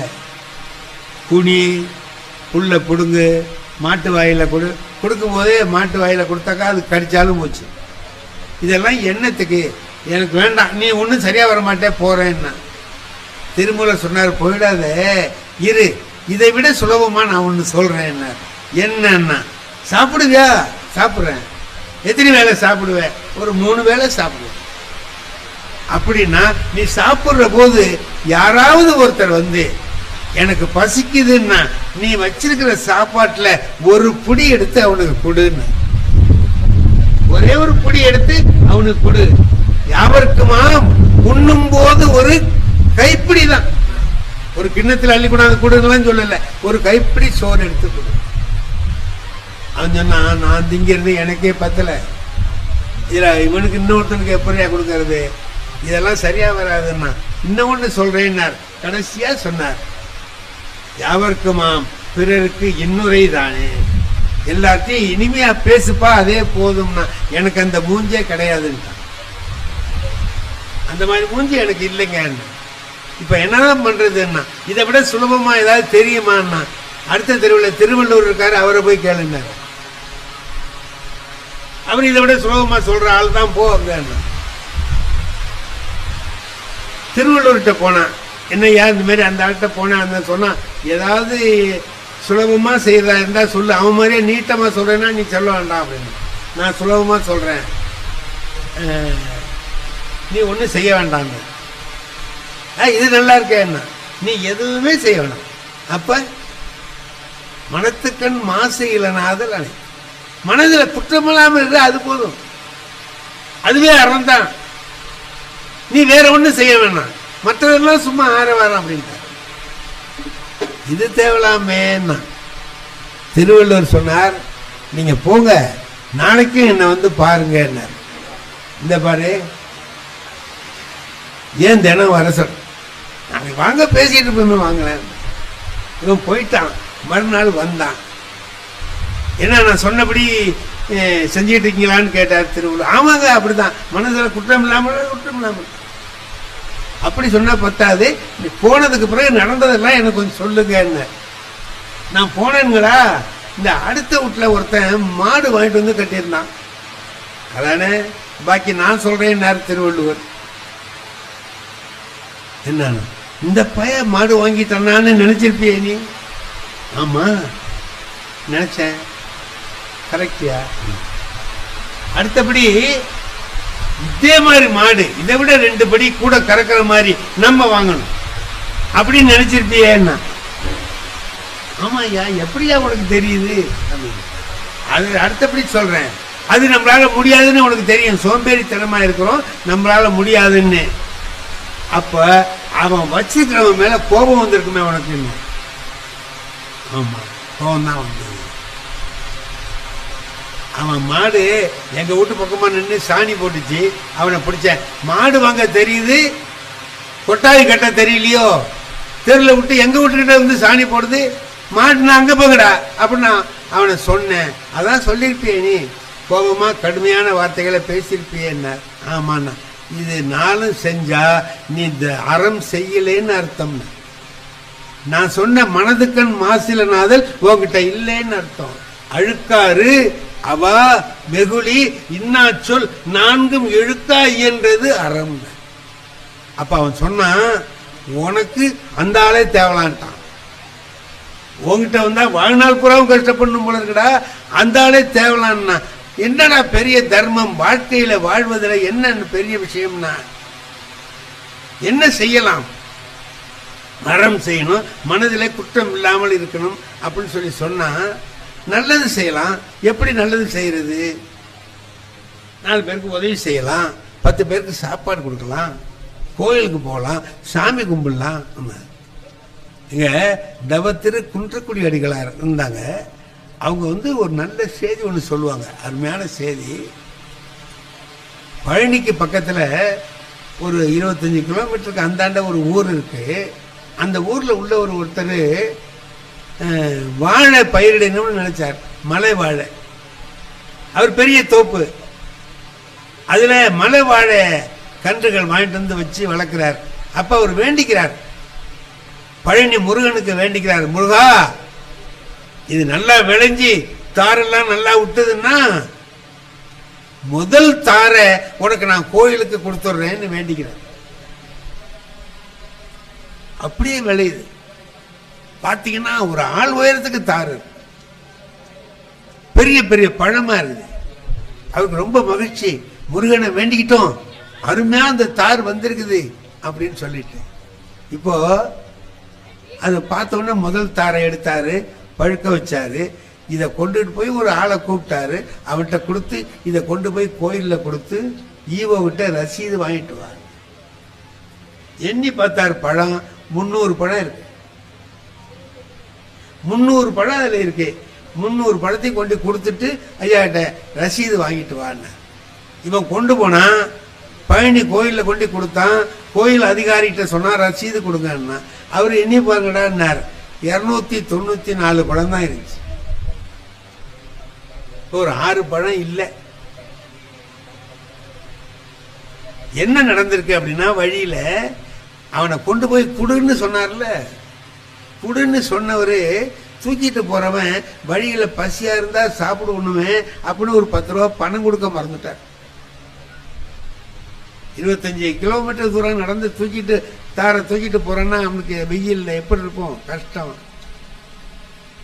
பசியா இருந்தது, தாங்கல பசி, நடக்க முடியல, எடுத்து வச்சான். அதுல ஒரு 6 பழத்தை எடுத்து சாப்பிட்டுட்டான். 6 பழத்தை தின்னுட்டான். கொண்டு கொடுத்தான். அவர் 300 இருந்தது 294 போயிட்டு 6 குறைஞ்சு போச்சு. அவர் ரசீதை கொடுத்தாரு, அவன் வாங்கிட்டு வந்து இவர்கிட்ட கொடுத்துட்டான். இல்லை என்னடா 300 பழம் கொடுத்தா 294 தான் வந்ததுன்னு சொல்லி அந்த ஆளு எழுதி கொடுத்துருக்காரு, 6 பழம் எங்கடான்னு. ஐயா பசியா இருந்தது, நான் சாப்பிட்டுட்டேன். ஏண்டா சாமிக்கு கொடுத்தது நீ திங்கலாமடா, அறிவில்லை உனக்கு நாய அப்படின்ட்டு அடி சவுக்கு எடுத்துக்கிட்டு அடிச்சு தூக்கி போட்டு இவனை கட்டி போட்டுக்கடா இங்கே கொள்ளையிலன்னு சொல்லிட்டாரு. பண்ணையார் பெருசா கட்டி போட்டான். ராத்திரி படுக்கிறார், தூக்கத்துல கனவு வருது, முருகன் வர்றார். எப்பா நீ அனுப்பின பழம்லாம் ரொம்ப சுவைன்னா அந்த சுவை தான்டா, அற்புதமா இருந்துச்சுன்னார். நல்லா இருந்துச்சுங்களா அப்படின்னா, நல்லா இருந்துச்சு, நான் தான் கொடுத்து அனுப்பினேன் அப்படின்னா. 6 பழம்னாலும் 6 அருமை. 6 294 கோவிலுக்கு அனுப்பினேன் அப்படின்னா, அதை பத்தி எனக்கு தெரியாது, 6 வந்து சேர்ந்ததுன்னா. முருகன் சொல்றான் 6 பழம் வந்துட்டுதுங்கிறான். அப்ப அந்த 6 எவன் ஏழை பசிக்கு சாப்பிட்டானோ அது முருகனுக்கு போயிடும். கோயிலுக்கு போனது போச்சு, அது என்ன வேணாலும் ஆகலாம். ஆனா 6 நேரடியா இறைவனுக்கு போய் சேருது. இதையும் திருமூலர் தான் சொல்ற. இவன் இருக்கானே, இவன் வந்து நடமாடும் கோயில், இவன் நடமாடுறவன். கோயில் படமாடும் கோயில். நடமாடும் கோயில் நம்பருக்கு ஒன்று ஈயின், படமாடும் கோயில் பகவருக்கு அங்கு ஆகான். படமாடும் கோயில் பகவருக்கு ஒன்று ஈயின், நடமாடும் கோயில் நம்பருக்கு அங்கு ஆகா. கோயில்ல கொண்டு ஒண்ணு கொடுத்தீனா இவனுக்கு வராது, ஆனா இவங்கிட்ட கொடுத்தீங்கன்னா கோயிலுக்கு போகும். இவன் வயிற்றுக்கு போனது, ஏழை வயிற்றுக்கு போனது இறைவனுக்கு போய் சேர்ந்தது. ஏன்னா ஏழையின் வயிற்றுல தான் இறைவனே இருக்கான். அதை நிறைவு பண்ணா இறைவனை நிறைவு பண்ணதா ஆச்சு அப்படின்னா. அப்ப அங்க போய் அடிகளார் இந்த கதையை சொல்லுவாங்க. சொல்லி நாம எப்ப வந்து மற்றவர்களுடைய பசியை தீர்க்கிறோமோ அப்ப இறைவனுடைய பசியை தீர்த்ததாக ஆகும். அண்ணா அறிஞர் அண்ணா சொன்னார், ஏழையின் சிரிப்பில் இறைவனை காண்போம். ஏழையை சிரிக்க வச்சா அதுதான் இறைவனுக்கு செய்கிற பணி. நான் படிக்கிற காலத்துல ஒரு இங்கிலீஷ்ல ஒரு கதை எங்களுக்கு பாடத்துல இருந்துச்சு. அபு பென் ஆடம்னு ஒண்ணு. அதுல வந்து அவன் என்ன செய்யறான், நல்லவனாகிறான். யாராவது கண்ணு தெரியாதவன் இருந்தானா அவனுக்கு உதவி செய்யறான். ஒரு அம்மா ஒரு பொருள் வாங்கணும்னு சொல்லி சொன்னா அவங்களுக்கு வாங்கிட்டு வந்து கொடுத்துட்டு போறான். பள்ளிக்கூடத்துக்கு லேட்டா போய் அடி வாங்கினாலும் இதெல்லாம் செய்யறான். எல்லாருக்கும் உதவி செய்யறான். பார்வை இல்லாதவர் பஸ் ஸ்டாண்டுக்கு போகணும்னா கொண்டு விட்டுட்டு போறான். ஒரு நாள் ராத்திரி தூங்கிட்டு இருக்கான், என்னமோ சத்தம் கேட்குது. முழிச்சு பார்க்கறான், ஒரு தேவதை முழிச்சு என்னமோ ஒரு பேப்பர் வச்சு எழுதிக்கிட்டு இருக்கு, இப்படி எழுதுது. அப்ப இவன் முழிச்சிட்டு கேட்டான், யாரு நீ? நானா தேவதை. என்ன எழுதிக்கிட்டு இருக்க? என்ன? யாரெல்லாம் ரொம்ப கடவுள் பக்தி உள்ளவங்களா இருக்கிறாங்கிறத லிஸ்ட் எடுத்துக்கிட்டு இருக்கேன். கடவுள் பக்தி ரொம்ப உள்ளவங்க யார் யாருன்னு லிஸ்ட் எடுத்துக்கிட்டு இருக்கேன். அபு பென் கேட்டான், என் பேர் இருக்கான்னு கேட்டான். அது படிச்சு பார்த்துட்டு, உன் பேர் இல்லையே, உன் பேர் இல்லையப்பா. இல்ல, சரி போ வந்துட்டான். அப்புறம் ஒரு நாள் இதே மாதிரி முடிச்சு பார்க்கறான், ஒரு தேவதை எழுதிக்கிட்டு இருக்கு. என்ன எழுதுறேன்னா, கடவுள் யார்கிட்ட ரொம்ப பக்தியா இருக்கிறார், யார்கிட்ட ரொம்ப அன்பா இருக்காருன்னு நான் லிஸ்ட் எடுக்கிறேன். என் பேர் இருக்கான்னா, உன் பேர் தான் முதல் பேரா இருக்கு.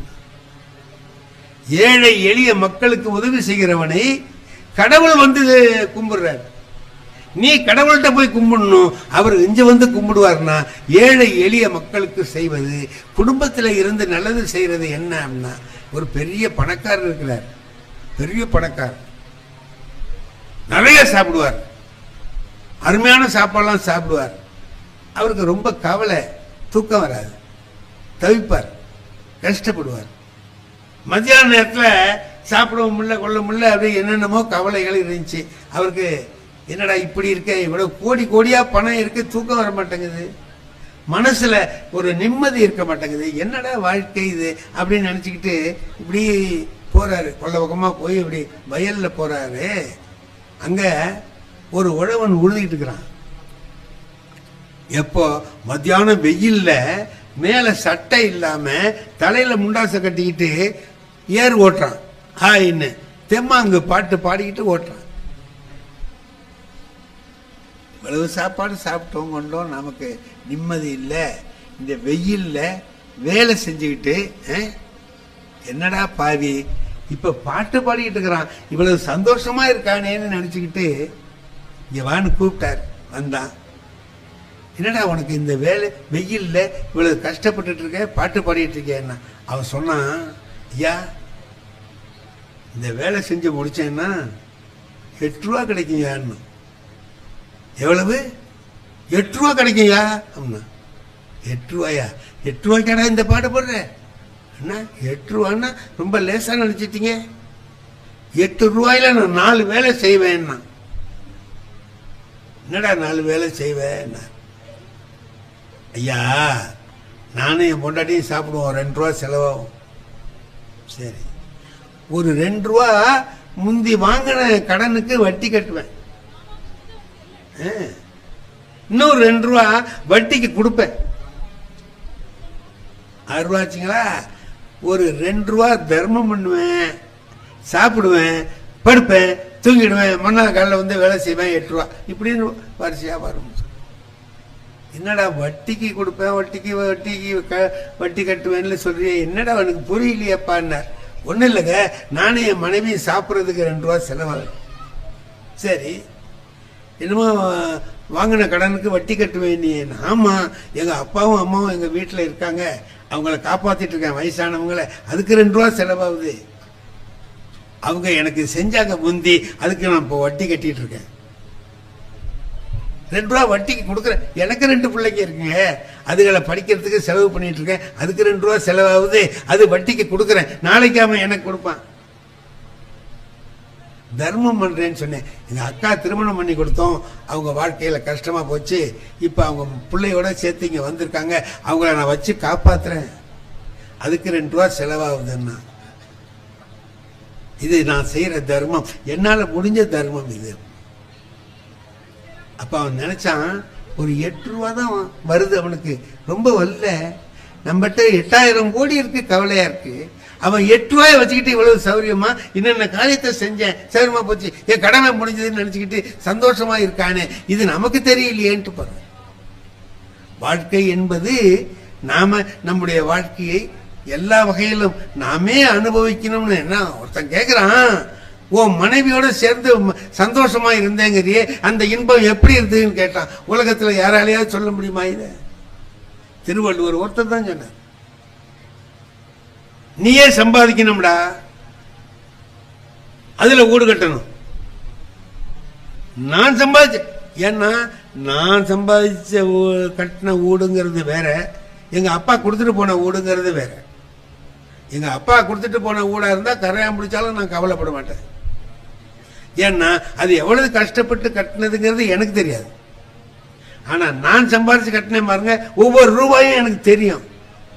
துண்டு எடுத்து தொடச்சிட்டு உட்கார்ந்துருப்பேன். அவன் வீட்டுல இருந்து அவன் சம்பாதிச்ச பணத்துல எல்லாருக்கும் கொடுத்துட்டு அவனும் சாப்பிட்டுட்டு அப்படி உட்கார்ந்து நிம்மதியா இருக்கான் பாருங்க, அப்ப அவனுக்கு ஒரு மகிழ்ச்சி வரும்ல. அவன் வீட்டுல அவன் சம்பாதிச்ச பணத்துல மற்றவங்களுக்கு கொடுத்துட்டு இவன் சொன்னான் பாருங்க, எங்க அப்பா அம்மாவுக்கு கொடுக்குறேன், பிள்ளைங்களை படிக்க வைக்கிறேன், கஷ்டப்பட்டவங்களுக்கு ஒரு உதவி செய்யறேன், இவ்வளவு செய்யறேன்னு சொன்னால, அப்படி எல்லாம் செஞ்சுட்டு உட்கார்ந்து இருக்கும் போது எப்படி அந்த உழவன் ஒரு இன்பத்தை அனுபவிக்கிறானோ, அது போன்ற இன்பம் தான் நானும் அவளும் கூடி அனுபவித்த இன்பம். தம்மில் இருந்து தமது பார்த்து உண்டற்றால் அம்மா அறிவை முயக்குன்னு சொல்லி திருவள்ளுவர் சொல்லுகிறார். ஆகையினால என்னுடைய அருமை நண்பர்